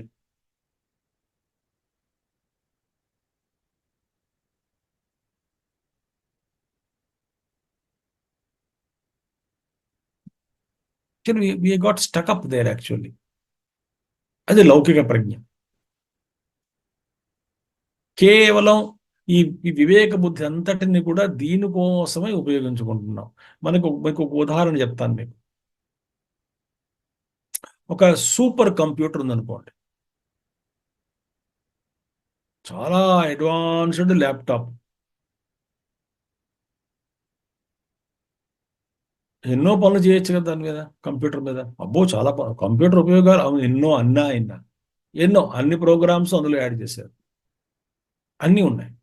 అలాంటి అన్ని ప్రోగ్రామ్స్తో నిండి ఉండినటువంటిది చక్కటి చాలా అడ్వాన్స్డ్ కంప్యూటర్ తీసుకొచ్చి కొనుక్కుని ₹1,00,00,000 పెట్టి కొనుక్కున్నాం అనుకోండి. పెద్ద సూపర్ కంప్యూటర్లో కొనుక్కున్నాం. సూపర్ కంప్యూటర్ అంటే అది కాదు, కానీ అది ఇంకా కాస్ట్లీగా ఉంటాయి. అది మనం కొనుక్కుని తెచ్చిపెట్టుకున్నాం ఇంట్లో పెట్టుకుని. ఎందుకుట? టైప్ మిషన్ నేర్చుకోవడానికట. ABCD కొట్టడానికేనో ఎలా వాడుకోవాలో, కీబోర్డ్ ఎలా వాడుకోవాలో తెలుసుకోవడానికి ₹1,00,00,000 పెట్టి కంప్యూటర్ కొని కీబోర్డ్ కొట్టుకోవడానికేనో అదేదో ఆ page, word document page open చేసి అది ఎలాగో ASDF మొదలు పెట్టేట. ఇంతకన్నా మూర్ఖత్వం ఏమైనా ఉందా? అంటే మన దగ్గర ఉన్నటువంటి పరికరం యొక్క విలువే మనకి తెలియదు. దాన్ని ఉపయోగించుకునేటువంటి విధానం తెలియదు. దాన్ని ఉపయోగించుకునేటువంటి కళ కానీ, నైపుణ్యం కానీ, స్తోమత కానీ, సామర్థ్యం ఏమీ లేదనమాట మనకి. అసలు ఉందని కూడా మనకు తెలియదు అనుకోండి చాలా మందికి. ఇన్ని పొరలు ఉన్నాయి. ఆ పొరలు ఒక్కొక్క పొరల్లో మనం ఛేదించుకు వెళ్తూ ఉంటే దాని ద్వారా ఎన్నో రకాలు తెలుసుకోవచ్చు. ఎంతో విజ్ఞానాన్ని, ఎంతో ఆనందాన్ని, తృప్తిని పొందవచ్చు. అది లేదు. ఆ వెనకాతలే మనకు కావాల్సిన ఐశ్వర్యం వస్తుంది, అన్నీ వస్తాయి, కీర్తి ప్రతిష్టలు కావాలంటే అవి వస్తాయి. కానీ అసలు వీటికన్నా మించినటువంటిది ఆ తృప్తి వేరు.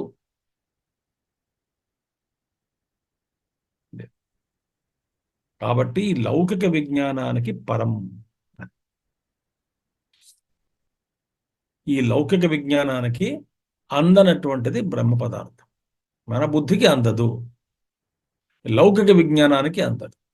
సూక్ష్మయా సూక్ష్మదర్శిభి సూక్ష్మాత్ సూక్ష్మతరం జ్ఞేయం తన్మే మన శివ సంకల్పమస్తు. బుద్ధిగ్రాహ్యం అతీంద్రియం. అక్కడ ఏ బుద్ధి అది? చాలా చాలా సటిల్ బుద్ధి, అది సూక్ష్మ బుద్ధి.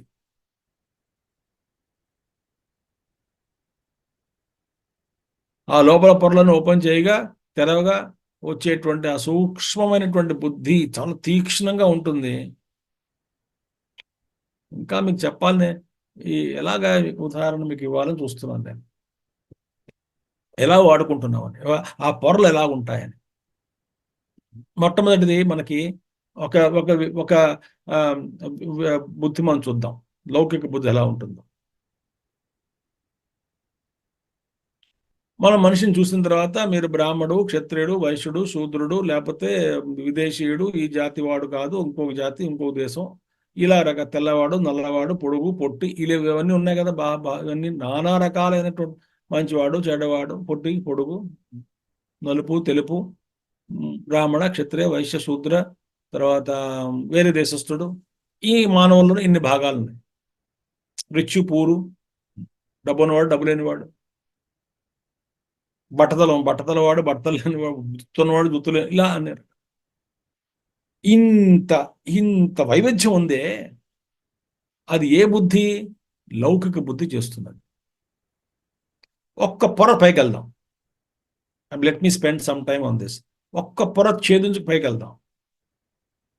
ఒక పొర వెళ్ళేసరికి మనకి ఏం తెలుస్తున్నప్పుడు, ఈ అన్ని భేదాలు కూడా విలీనం అయిపోయాయి. ఎందులో? మనందరము ఒకటే జాతి, మానవ జాతి. మనందరము మనుష్యులము. మనందరము మనుష్యులము అనేటువంటి ఒక పొరకి వెళ్ళేసరికి ఆ విజ్ఞానం, ఆ ఆ సమజ్, ఆ బుద్ధికి మనం వెళ్ళేసరికి, ఆ పొర తెరుచుకుని ఆ పొరలో స్థిరపడేసరికి ఈ లోపల కింద ఉన్నటువంటి నానా రకాలైన భేదాలు వ్యవహారానికి వాడుకోవచ్చేమో, కానీ ఆ భేదాలు అనేటువంటి మన అస్తిత్వాన్ని, మన జీవితాన్ని నిర్దేశించలేవు. వాటి వల్ల మనకి సుఖ దుఃఖాలు కలగకుండా సుఖ దుఃఖాలకు అతీతంగా వెళ్ళిపోతాం. ఎప్పుడు? మానవ జాతి తెలుసుకున్న తర్వాత. ఇంకా చూద్దాం. కానీ మానవ జాతి మనందరం మానవుడితో తాదాత్మ్యం పొందాం, బాగుంది. ఇంకా తర్వాత ఇంకా వైవిధ్యం ఉన్నది. ఏది? జంతు జాతి, వృక్ష జాతి. జంతువులు వేరు, వృక్షాలు వేరు. జంతువులు రకరకాల క్రూరము, అక్రూరమైనటువంటివి, డొమెస్టిక్, నాన్ డొమెస్టిక్, ఎన్నో భేదాలు ఉన్నాయి జంతువుల్లో. సముద్రంలో ఉండే జంతువులు, ఆకాశం తిరిగే పక్షులు, అరణ్యంలో తిరిగేవి, తర్వాత భూగుహల్లో లోపల ఉన్నటువంటి గుహల్లో ఉన్నటువంటివి, కొన్ని భూ ఛిద్రాల్లో ఉన్నటువంటివి, ఏదో కొన్ని తొరలు అందులో ఉండేవి. రకరకాల జంతువులు ఉన్నాయి. అలాగే చెట్లు, బోల్డ్ రకాల చెట్లు, కొన్ని ఎడార్లు పెరిగేవి, కొన్ని రకరకాలుగా పెరుగుతాయి. కొన్ని నదీ తీరాన పెరిగేవి రకరకాల చెట్లు. కొంత ఎక్కువ టెంపరేచర్ కావాల్సినవి, కొంత తక్కువ టెంపరేచరు, రకరకాలుగా చెట్లు ఉన్నాయి. వీటి వైవిధ్యం ఉంది. ఇంత వైవిధ్యం ఉంది. మనుషులు, తర్వాత జంతువులు, తర్వాత చెట్లు, వీటన్నిటికీ ఒక పొర. అక్కడ మనకి ఆ వివేకం ఏం చేసిన బుద్ధి ఈ యొక్క డిస్టర్బెన్స్ తీసుకొచ్చింది. ఈ పొర బయట దాటేవనుకోండి, ఎలా దాటాలి? ఇవన్నీ ఎందులో సమర్పితమైందో దానికి వెళ్ళాలి. అదన్నీ ఏమిటి? ఇందులో అన్నీ అంతా కూడా ప్రాణము. అన్నీ కూడా ఈ సమస్తమైన ప్రాణులు, ప్రాణం కాదు ప్రాణులు, కరెక్ట్ వర్డ్. ప్రాణులు, ఇవన్నీ ప్రాణులు, ప్రాణం ఉన్నటువంటి వాళ్ళు అని అర్థం. ఎప్పుడైతే ఇవన్నీ నాలాగా ప్రాణం ఉన్నటువంటి వాళ్ళే, కాబట్టి నాకు ఏ విధంగా సుఖ దుఃఖాలు జరుగుతున్నాయి, వీటికి కూడా సుఖ దుఃఖాలు, బాధ, ఆనందం ఉంటాయి. కాబట్టి వీళ్ళు ప్రాణులే నాలాగా. ఎప్పుడైతే ఈ పొర, చిన్న పొర ఛేదించుకుని టక్క పైకి వెళ్తామో, మేమంతా ప్రాణులే అని తెలుసుకున్నామో, ఆ పొరకి వెళ్ళేసరికి ఆ బుద్ధి వివేకం ఇంకా సూక్ష్మమైనటువంటి.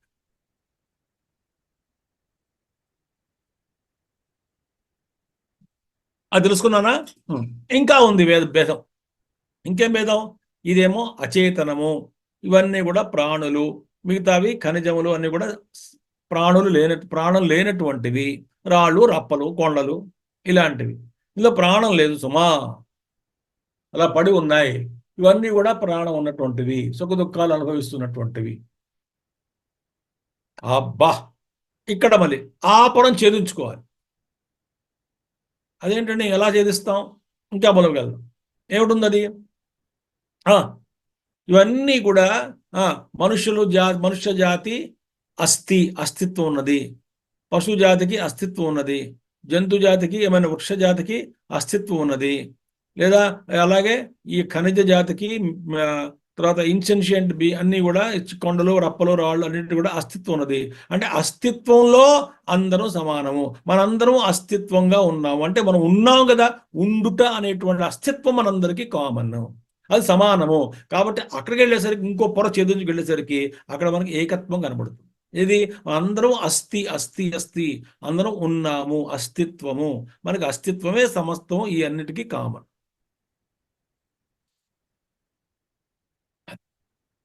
అక్కడికి వెళ్ళిన తర్వాత ఇంకా ఇన్ని ఉన్నాయి, ఇన్ని అస్తిత్వాలు ఉన్నాయి అనుకుంటాం. ఇది అస్థి, చెట్టు అస్థి, పుట్ట అస్థి, కొండ అస్థి అంటే ఉన్నది, అది ఉన్నది. ఎన్ని ఉన్నాయి? అన్నీ ఉన్నాయి. ఆ ఉండుట అనేటువంటి దాంట్లో అందరికీ కామన్, సరిపోయింది, బాగుంది. కానీ అక్కడ కొంచెం మనకి ఇంకా భేదం ఉన్నది. అది దాటిన తర్వాత ఏమిటి?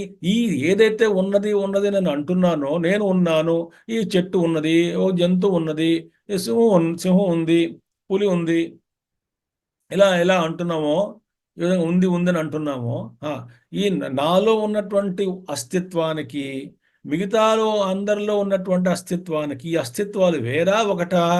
దానికన్నా ఇవన్నీ ఛేదించుకుని ఇంకా పైకి వెళ్తే, అబ్బా, ఇవన్నీ నాలో ఉన్నాయి, నేను అందరిలో ఉన్నాను, కాబట్టి అస్తిత్వం ఒకటే అని ఎప్పుడైతే తెలుస్తుందో, అది బ్రహ్మజ్ఞానము.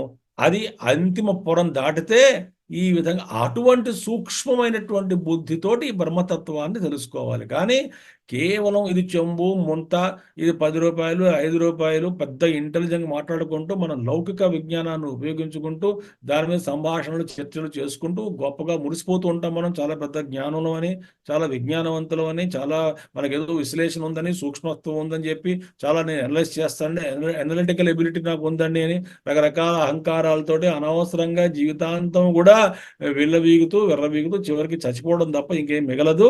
కాబట్టి ఈ సూక్ష్మమైనటువంటి బుద్ధి కావాలి నాయన.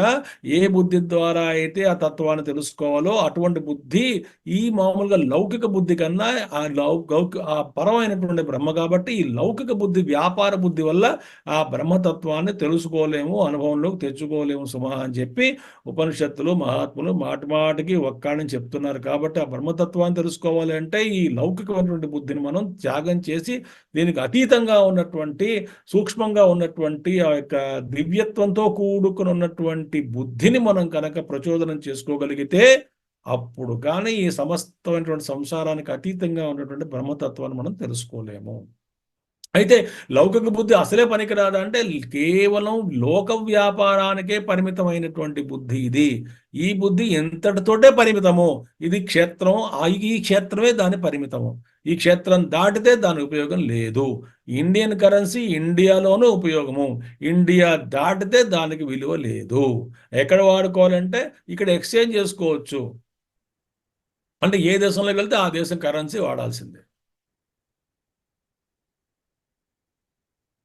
అది చెప్తున్నారండి. ఇది వ్యవహతేన యత్ లౌకిక విజ్ఞాన అగోచరం. ఇంత ఉందండి. లౌకిక విజ్ఞానం ద్వారా అందనటువంటిది బుద్ధి, ఆ బ్రహ్మతత్వం అంటే ఇంత రహస్యం ఉంది అందులో.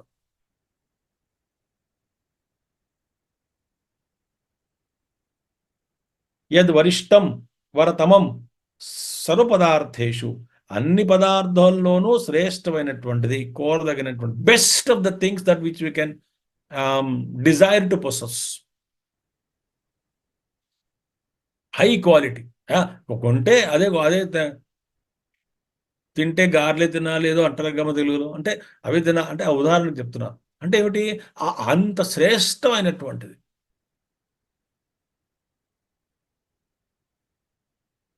వరణీయం అది. వరిష్టం వరతమం. తమం అంటే సూపర్లేటివ్ డిగ్రీ. వరతర వరతమం, superlative degree. The most adorable or morning most desirable, most desirable సర్వపదార్థేషు వరేషు. ఈ మనకి ఎన్నో పదార్థాలు ఉన్నాయి, పొందదగినటువంటి పదార్థాలు చాలా ఉన్నాయి. పొందదగినటువంటి పదార్థాలలో అతి శ్రేష్టమైనటువంటి పదార్థము ఏమిటి అంటే బ్రహ్మతత్వమే. దాన్ని పొందాలి, కానీ మిగతా పదార్థాలు అనేవి అనవసరం. ఇవన్నీ కూడా ఇవాళ చేతిలో ఉంటుంది, అది మన చేతిలో కరిగిపోతుంది. మంచుతో తయారు చేసినటువంటి వస్తువులు ఏ విధంగా అయితే నిలవవో,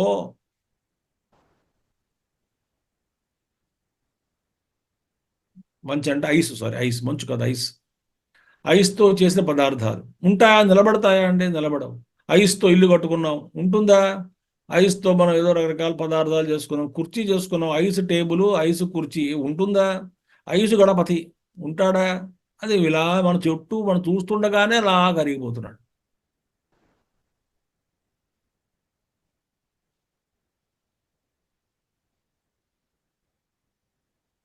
కాబట్టి అన్నిటి పదార్థాల్లో శ్రేష్టమైనటువంటి పదార్థం, దానికన్నా శ్రేష్టమైనటువంటి పదార్థం లేనటువంటిది అదే బ్రహ్మ.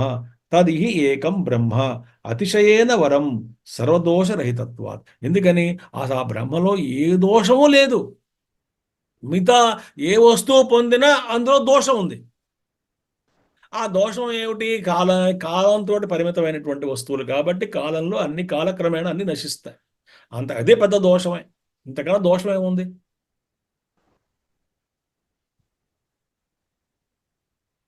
ఇంకా చాలా దోషాలు ఉన్నాయి అన్ని వస్తువుల్లోనూ. ఒక దోషం చెప్పుకున్నాం. మరో దోషం ఏమిటి అంటే, ఆ దోషం, ఆ వస్తువు పోతుంది, శాశ్వతం కాదు అని తెలిసినప్పటికీ కూడా ఆ వస్తువు యందు మోహ మమత పెంచుకోవడం వల్ల, ఆ వస్తువు యందు మనకు రాగం పెంచుకోవడం వల్ల, ఆ వస్తువు విలీనమైనప్పుడు మళ్ళీ తిరిగి పొందాలి అలాంటి వస్తువుని అని చెప్పి కోరికతో ఆ సంస్కారం ఏర్పడడం వల్ల, ఆ కోరికను మళ్ళీ తీర్చుకోవడానికి మళ్ళీ శరీరాన్ని ధరించడం, ఒక చిన్న కోరిక కోసం సరంగా మొత్తం ఏర్పాటు చేసుకోవడం, నానా గందరగోళం, రభస, నానా పరమ చెత్త, పరమ చెత్త. అదే పాపం వాడు మనకు పెద్దవాళ్ళు ఇచ్చారు, కథ ఇచ్చారు కదా. ఒక ఆ గోచుగుడ్డని కోసం అని చెప్పి వాడు ఎవడో పెళ్లి చేసుకున్నాడు మహానుభావుడు. సంసారం అయిపోయింది. గురువుగారు ఏమిట్రా అని అంటే, ఏం లేదండి ఇలా అయింది మొత్తానికి నా చరిత్ర. ఎందుకు చెప్తారు పెద్దవాళ్ళు, ఎందుకు చెప్పారు ఇవన్నీ అంటే కూడా ఆ థాట్ తోటి సంసారం మొదలవుతుందని అర్థం. ఏంటోనండి, ఏదో 4 గదులు కట్టుకుందాం అనుకున్నాం, 2 గదులు కట్టుకుందాం అనుకున్నాం, ఇది పెద్ద కొంప తయారైంది, ఇది అందరికీ ఒక్కొక్కరు అది కావాలి ఇది కావాలి కట్టుకుంటూ పోయాం. ఇప్పుడు చస్తున్నామండి మెయింటైన్ చేయలేక, ఇది చేయలేక, అది చేయలేక నానా గందరగోళంగా ఉంది, చిరాకు వస్తుంది అదండి. ఇవన్నీ అమ్మేసి చిన్న ఇల్లు తీసుకుంటే బెటర్ కదా అనిపిస్తుందండి అని అన్నవాళ్ళు ఎంతమంది ఉన్నారు, అనేవాళ్ళు ఎంతమంది ఉన్నారు? ఎంత కాంప్లికేషన్ చేసుకుంటున్నాం అంటే లైఫ్ అంతా మనం. హాయిగా ఉండండి రా నాయన అంటే ఉండం. ఎందుకంటే అన్ని పదార్థాల్లో దోషం ఉంది. ఏం పొందినా దోషమే, ఏం చేసినా దోషమే, ఏం పొందినా దోషం అందులో. దోషరహితమైనటువంటి వస్తువు బ్రహ్మ కాబట్టి దాన్ని పొందితే ఏ దోషము లేదు. దాన్ని మనం అంటుకోము, అటాచ్మెంట్ లేదు. అదే మన స్వరూపం, నిత్యం ఆనందమైనటువంటిది. అదేదో తరిగేటువంటి ఆనందం కాదు, పోయే సుఖం కాదు, మనకన్నా దూరంగా ఎక్కడా లేదు, డబ్బు ఖర్చు పెట్టక్కర్లేదు, మెయింటెనెన్స్ ఛార్జ్ ఏం లేదు, ఫ్లాట్ మెయింటెనెన్స్, సొసైటీ మెయింటెనెన్స్ లాగా. అది మన స్వరూపం. అది పొందితే బ్రహ్మను పొందాలి.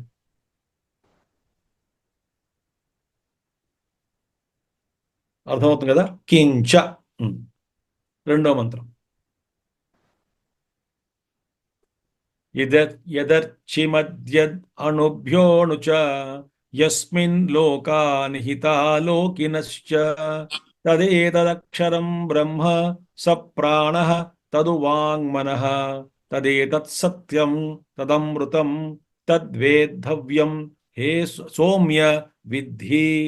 యదర్చిమత్ యదణుభ్యోऽణు చ యస్మిన్ లోకా నిహితా లోకినశ్చ తదేతదక్షరం బ్రహ్మ స ప్రాణః తదు వాङ्మనః తదేతత్ సత్యం తదమృతం తద్వేద్ధవ్యం సౌమ్య విద్ధి. రెండో మంత్రం. ఇది మళ్ళీ యద్ అర్చిమత్ అంటే దీప్తిమత్. దీప్తిమత్ చాలా ప్రకాశవంతమైనటువంటి, మనం ఇందాక చెప్పుకున్నాం కదా, ఏ ప్రకాశం, ఏ లైట్ వేస్తే ఈ సమస్తమైనటువంటి జగత్తు యొక్క అసలు స్వరూపం బయటపడుతుందో, ఈ అనుభవంలో, ప్రకాశంలో, ఇవన్నీ ఒక్కసారిగా ఒక వెలుగులో అబ్బా ఇదా అని తెలుస్తుంది. ఏ విధంగా అయితే రాత్రిపూట మనం ఎక్కడున్నాం తెలియనప్పుడు రెండు పూట మెరుసులు ఒక్క మెరుపు మెరిస్తే అబ్బా ఇక్కడున్నా, నా చుట్టూ ఇది ఉందా అని తెలుస్తుంది కదా. బ్రహ్మానుభవం కూడా అలా వచ్చిపోతుంది. ముందు ముందు నిలబడదు. నిలబడాలంటేనే చాలా సాధన చేయాలి. అప్పుడప్పుడు మన మనసులో కొంచెం ప్రశాంతంగా అదే బాగా ఏమిటది శుద్ధీకరణం బాగా జరుగుతున్నప్పుడు అప్పుడు కొద్దిగా ఉంటాయి ఇంకా ఆ సంస్కారాలు, కొన్ని ఆలోచనలు. అప్పుడప్పుడు వాటి మధ్య వ్యవధి ఏర్పడినప్పుడు ఒక్కసారిగా బ్రహ్మ ప్రకాశిస్తుంది, మళ్ళీ పోతుంది. మళ్ళీ నాచు, నీటి మీద నాచు కవర్ అయినట్టు, కప్పబడినట్టు మళ్ళీ కప్పేస్తుంది. ఈ విధంగా ఒక్కొక్కసారిగా ఆ బ్రహ్మ పదార్థం ఒక్కసారిగా వచ్చి వెళ్ళిపోతుంది కదా. ఆ వచ్చి వెళ్ళిపోయేటువంటి అనుభవాన్ని స్థిరపరుచుకోవడమే స్థితప్రజ్ఞుడు చేసేటువంటి పని.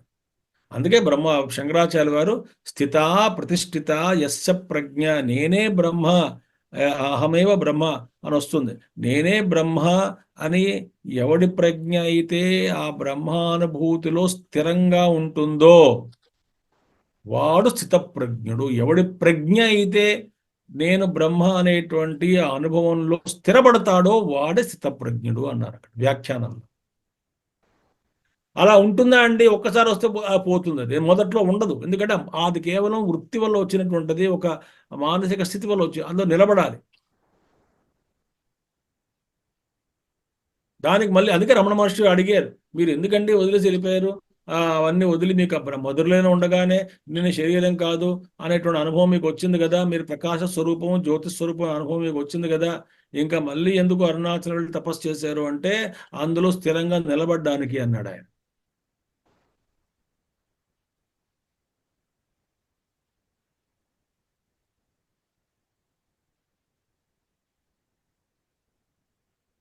అది ప్రకాశవంతం. ఆ ప్రకాశం అది దీప్తిమత్, ప్రకాశవంతము. ప్రకాశం అంటే చైతన్యము. దీప్యాహి ఆదిత్యాది దీప్యత ఇది దీప్తిమత్ బ్రహ్మ. ఆ దీప్తి, ఆ చైతన్యములే ఆదిత్య అంటే సూర్య భగవానుడు ఇత్యాది దేవతలు సమస్తము కూడా వాళ్ళందరూ ప్రకాశిస్తున్నారు. ఏ వెలుగు వల్ల ఈ సూర్యుడు వెలుగుతున్నాడో, ఏ వెలుగు వల్ల చంద్రుడు వెలుగుతున్నాడో, ఏ వెలుగు వల్ల నక్షత్రాలు వెలుగుతున్నాయో,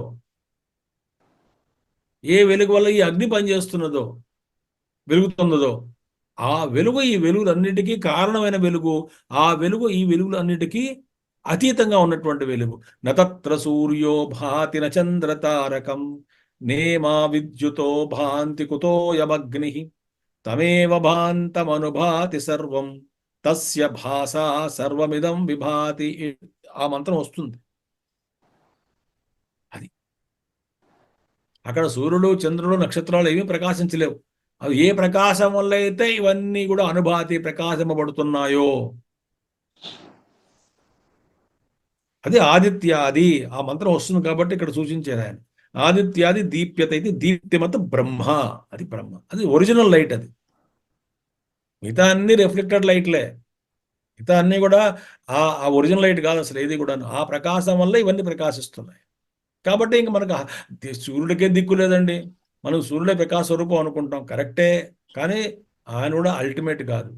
ఆయన వెనకాతల నుండి నడిపించేటువంటి వాడు బ్రహ్మ చైతన్యం. ఆ ప్రకాశం ఉంది కాబట్టి ఈ సూర్యుడు ప్రకాశింపగలుగుతున్నాడు. దేవతలు అన్ని అందరూ పని చేయగలుగుతున్నారు. మనలో ఉన్నటువంటి శక్తి అంతా కూడా ఆయనది. మనం చూస్తున్నాము, వింటున్నాము, తిరుగుతున్నాము అంటే ఈ శక్తి అంతా ఎక్కడి నుంచి వచ్చింది, ఎవరిది అసలు? అంతా ఇదంతా కూడా మనదా? మనది కాదు అసలు, ఆయనది. అక్కడి నుంచి చిన్న చిన్నగా మనం అద్దెకు తెచ్చుకుని ఆయన ఫ్రీగా ఇస్తున్నాడు కొంతకాలం పాపం, తిరుగుతున్నాం. సోర్స్ అంతా ఆయనే.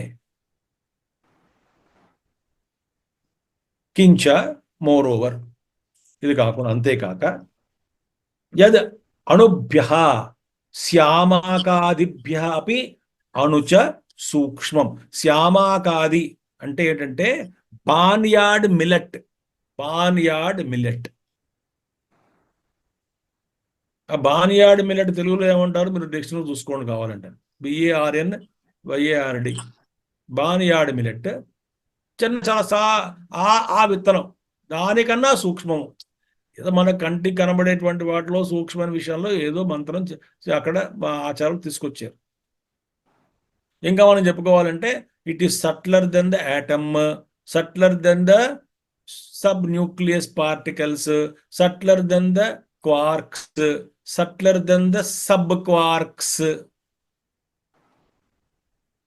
కనబడవు అసలు కంటికి. ఎలక్ట్రాన్ ప్రోటానే కనబడదు, యాటమే కనబడదు.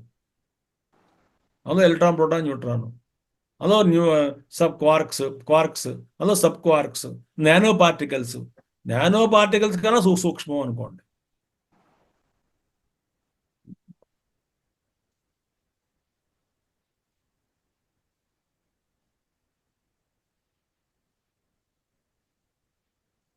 అది సూక్ష్మాత్ సూక్ష్మతరం. అదొకటి.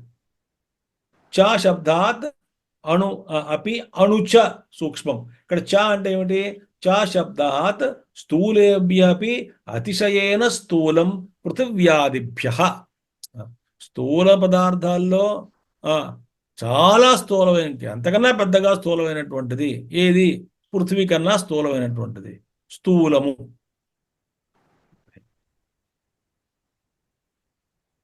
ఇప్పుడు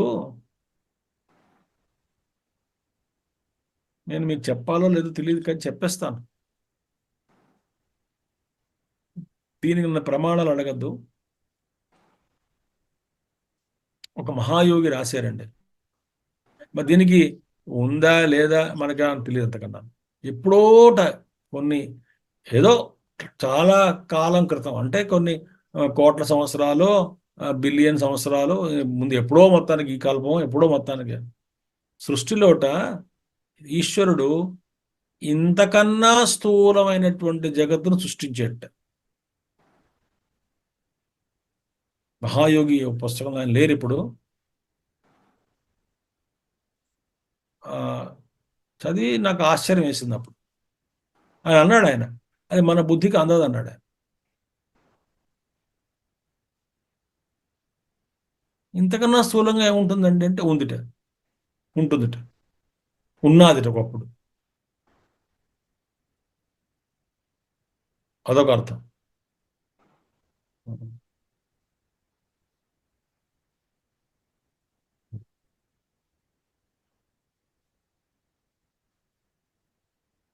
మనకి అందం చాలా మటుకు తెలియకూడదు ఆ పని.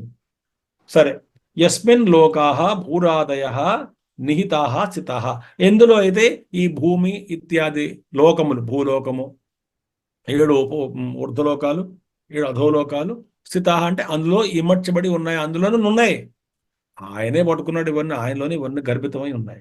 స్థితాహ ఎందులో అయితే ఈ భూమి, ఈ లోకాలన్నీ కూడా. తర్వాత లోకినః లోకాలు, లోకినంటే లోక నివాసిన అంటే మనుష్యాదయ లోకములు, లోకవాసులు అన్నీ కూడా. లోకాలు ఉన్నాయంటే లోకవాసులు కూడా ఆయనలో ఉన్నట్టే లెక్క. కాబట్టి లోకాలు, లోకవాసులు అన్నీ కూడా ఆ బ్రహ్మలోనే ఉన్నాయి. లోక మనుష్యాదయ చైతన్యాశ్రయా సర్వే ప్రసిద్ధ.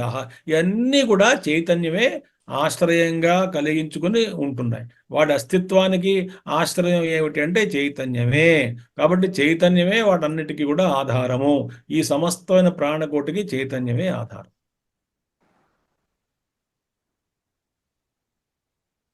మీకు ఈ విషయం నేను ప్రస్తావించానో లేదో గుర్తులేదు, కానీ మళ్ళీ చెప్తాను మీకు. నేను మర్చిపోతుంటాను, ఎన్నో ఉపన్యాసాలు ఇస్తుంటాం కదా, ఎక్కడ ఏ విషయం ఎవరు చెప్పామో గుర్తుండదు. అయినా చెప్పుకున్నా మననం కింద, కానీ పెద్ద దోషమే లేదు ఇందులో. మనకి కఠోపనిషత్ భాష్యానికి ఒక మంత్రానికి భాష్యం రాస్తూ, అది మన ఊర్ధమూల అవాశాఖం అనే మంత్రం ఒకటి వస్తుంది.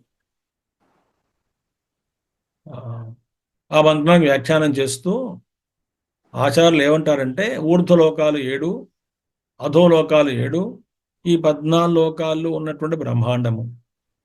ఈ లోకాలు, ఈ బ్రహ్మాండము అనే పెద్ద సంసార వృక్షంలోట ఈ ఊర్ధ్వలోకాలు 7, అధోలోకాలు 7 ఎలా ఉన్నాయంటే 7 7 పైన ఉన్నవి, కింద 7 ఉన్నవి 7 పక్షి గూడులట. పక్షి గూడులు. ఆ చెట్టు మీద ఈ పక్షి గూళ్ళు ఉన్నాయట. ఏది? పైన 7, కింద 7 గూళ్ళు ఆ చెట్టు మీదనే, ఆ సంసార వృక్షంలోనే. ఆ పక్షి గూళ్ళలో ఒక్కొక్క గూటిలో చాలా పక్షులు ఉన్నారు. బ్రహ్మలోకంలో మహా పెద్ద పక్షి ఎవరంటే బ్రహ్మదేవుడే. బ్రహ్మగారి పెద్ద హెడ్ పక్షి. ఇది బ్రహ్మలోకంలో. ఆ బ్రహ్మలోకంలో ఉన్న వాళ్ళందరూ కూడా ఒక పక్షులు. అలాగే కింద వెళ్తే భూ భోహ శోహ మహా జన తప సత్య, ఆల్ 7 లోకాలని, అన్ని సంవత్సరం 7 లోకాల్లో ఆ పక్షులు. ఆ లోకాలకు సంబంధించిన దేవతలు, వ్యవహారిక అంతా నానా అడ్మినిస్ట్రేషను, విధానం, వ్యవధి, అన్నీ కూడా వ్యవస్థ అన్నీ. అలాగే అధోలోకాల్లో 7, అందులో మళ్ళీ పక్షులు, దానికి అధిపతులు, నానా గంధర్వం, రభసాంత. సరిపోయింది. ఇప్పుడు శంకరాచార్య వారు ఏమన్నారంటే, ఆయన మహానుభావుడు, నాకు నచ్చింది ఆ పదం. మేము కనుక ఆ చెట్టు, సంసార వృక్షంలో పెద్ద చెట్టు ఉందండి, చెట్టుకు అన్ని పక్షులు ఉన్నాయి. పక్షులు చేసేవి ఏమిటి? కలరవం చేస్తాయి. కలరవలు. పక్షి అంటే చిర్ప్లింగ్ ఆఫ్ ద బర్డ్స్, కలరవం, పక్షుల యొక్క కలరవం. ఈ కలరవం విన్నాం అనుకోండి, దూరం నుంచి పక్షుల యొక్క కలరవం వింటున్నాం అనుకోండి, మనకేమైనా అర్థం అవుతుందా? పక్షి భాషలో వాటి మాట్లాడుకుంటున్నాయి. ఏదో ఒకటి దుఃఖం, ఒకటి సుఖం, ఏదో రకరకాలుగా మాట్లాడుకుంటున్నాయి పక్షులన్నీ కూడాను. భార్య, భర్తలు, పిల్లలు, సంసారము, అక్కడ అందరూ కూడా మాట్లాడుకుంటున్నారు. ఏదో మాట్లాడుకుంటున్నారు అందరూ కూడా. మనం ఏమిటి? కలరవం వింటాం, కిచి పుచ్చి అని చెప్పి. ఈ ఈ విధంగా ఈ సంసార వృక్షంలో ఈ పైన ఊర్ధ్వలోకాలు, అధోలోకాలు 7, ఆ గూళ్ళల్లో ఉన్నటువంటి పక్షులు, వాటి యొక్క కలరవం ఏమిటా అని అడిగాడు. ఎలా ఉంటుందో చెప్పారు శంకరాచార్య గారు. వాటి కలరవం ఏమిటి? పక్షుల యొక్క కలరవం. ప్రతి పక్షి కలరవం చేస్తుంట. కలరవం ఏమిటా? కలరవం అంటే ముంచ ఇది అన్నారు ఆయన. నాకు లిబరేట్ మీ అంటే ఏమిటి? ఈ సంసార వృక్షంలో ఎవడు కూడా సుఖంగా లేడు. అందరూ కూడా ఏమని కోరుకుంటున్నారు?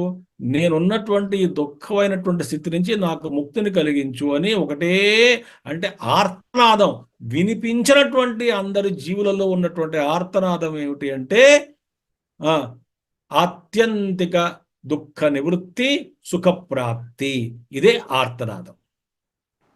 నాకు సుఖం కావాలి, ఆ సుఖం కోసమే కదా అన్ని పనులు చేస్తున్నాం. అది అదృశ్యంగా ఈ అందరి హృదయాల్లోంచి వచ్చేటువంటి ఒక ఆర్తనాదం ఏమిటి అంటే హృదయనాదం అంటే మనం పాజిటివ్ అనుకుంటారేమో, హృదయ వేదన అనుకోవచ్చు. తప్పకుండా మనకు హృదయంలో కలుగుతున్నటువంటి ఒక ఘోష, వేదన పూరితమైనటువంటి ఘోష ఏమిటి అంటే ఒకటే పదం, ముంచ ఇది, liberate me from this pain, I want be freed from this pain అనేటువంటి constant, invisible, deep rooted cry of every జీవ in this, in all the lokas which are all perched there on the samsara vriksha. అది చెప్తున్నారు. శ్యామకాది అణువే యస్మిన్ లోకాః భూరాది లోకం లోకవాసన మనుష్య చైతన్యాశ్రయ survey ప్రసిద్ధాః. తదేతత్ సర్వాశ్రయం అక్షరం బ్రహ్మ. అది అన్నిటికీ ఆశ్రయం అనేది ఆ అక్షరం బ్రహ్మమే. వీటన్నిటికీ ఆశ్రయం. ఇవాళ ముగిద్దాం. ఇవాళ ఇక్కడ రేపు మనం ఇక్కడి మొదలు పెడదాం, మధ్యలో భాష నుంచి. Thank you. ఓం పూర్ణమదః పూర్ణమిదం పూర్ణాత్ పూర్ణముదచ్యతే పూర్ణస్య పూర్ణమాదాయ పూర్ణమేవావశిష్యతే. ఓం శాంతి శాంతి శాంతి. హరి ఓం శ్రీ గురుభ్యో నమః. హరి ఓం సద్గురునాథ్ మహారాజ్ की जय. भगवान आदिशंकर की जय.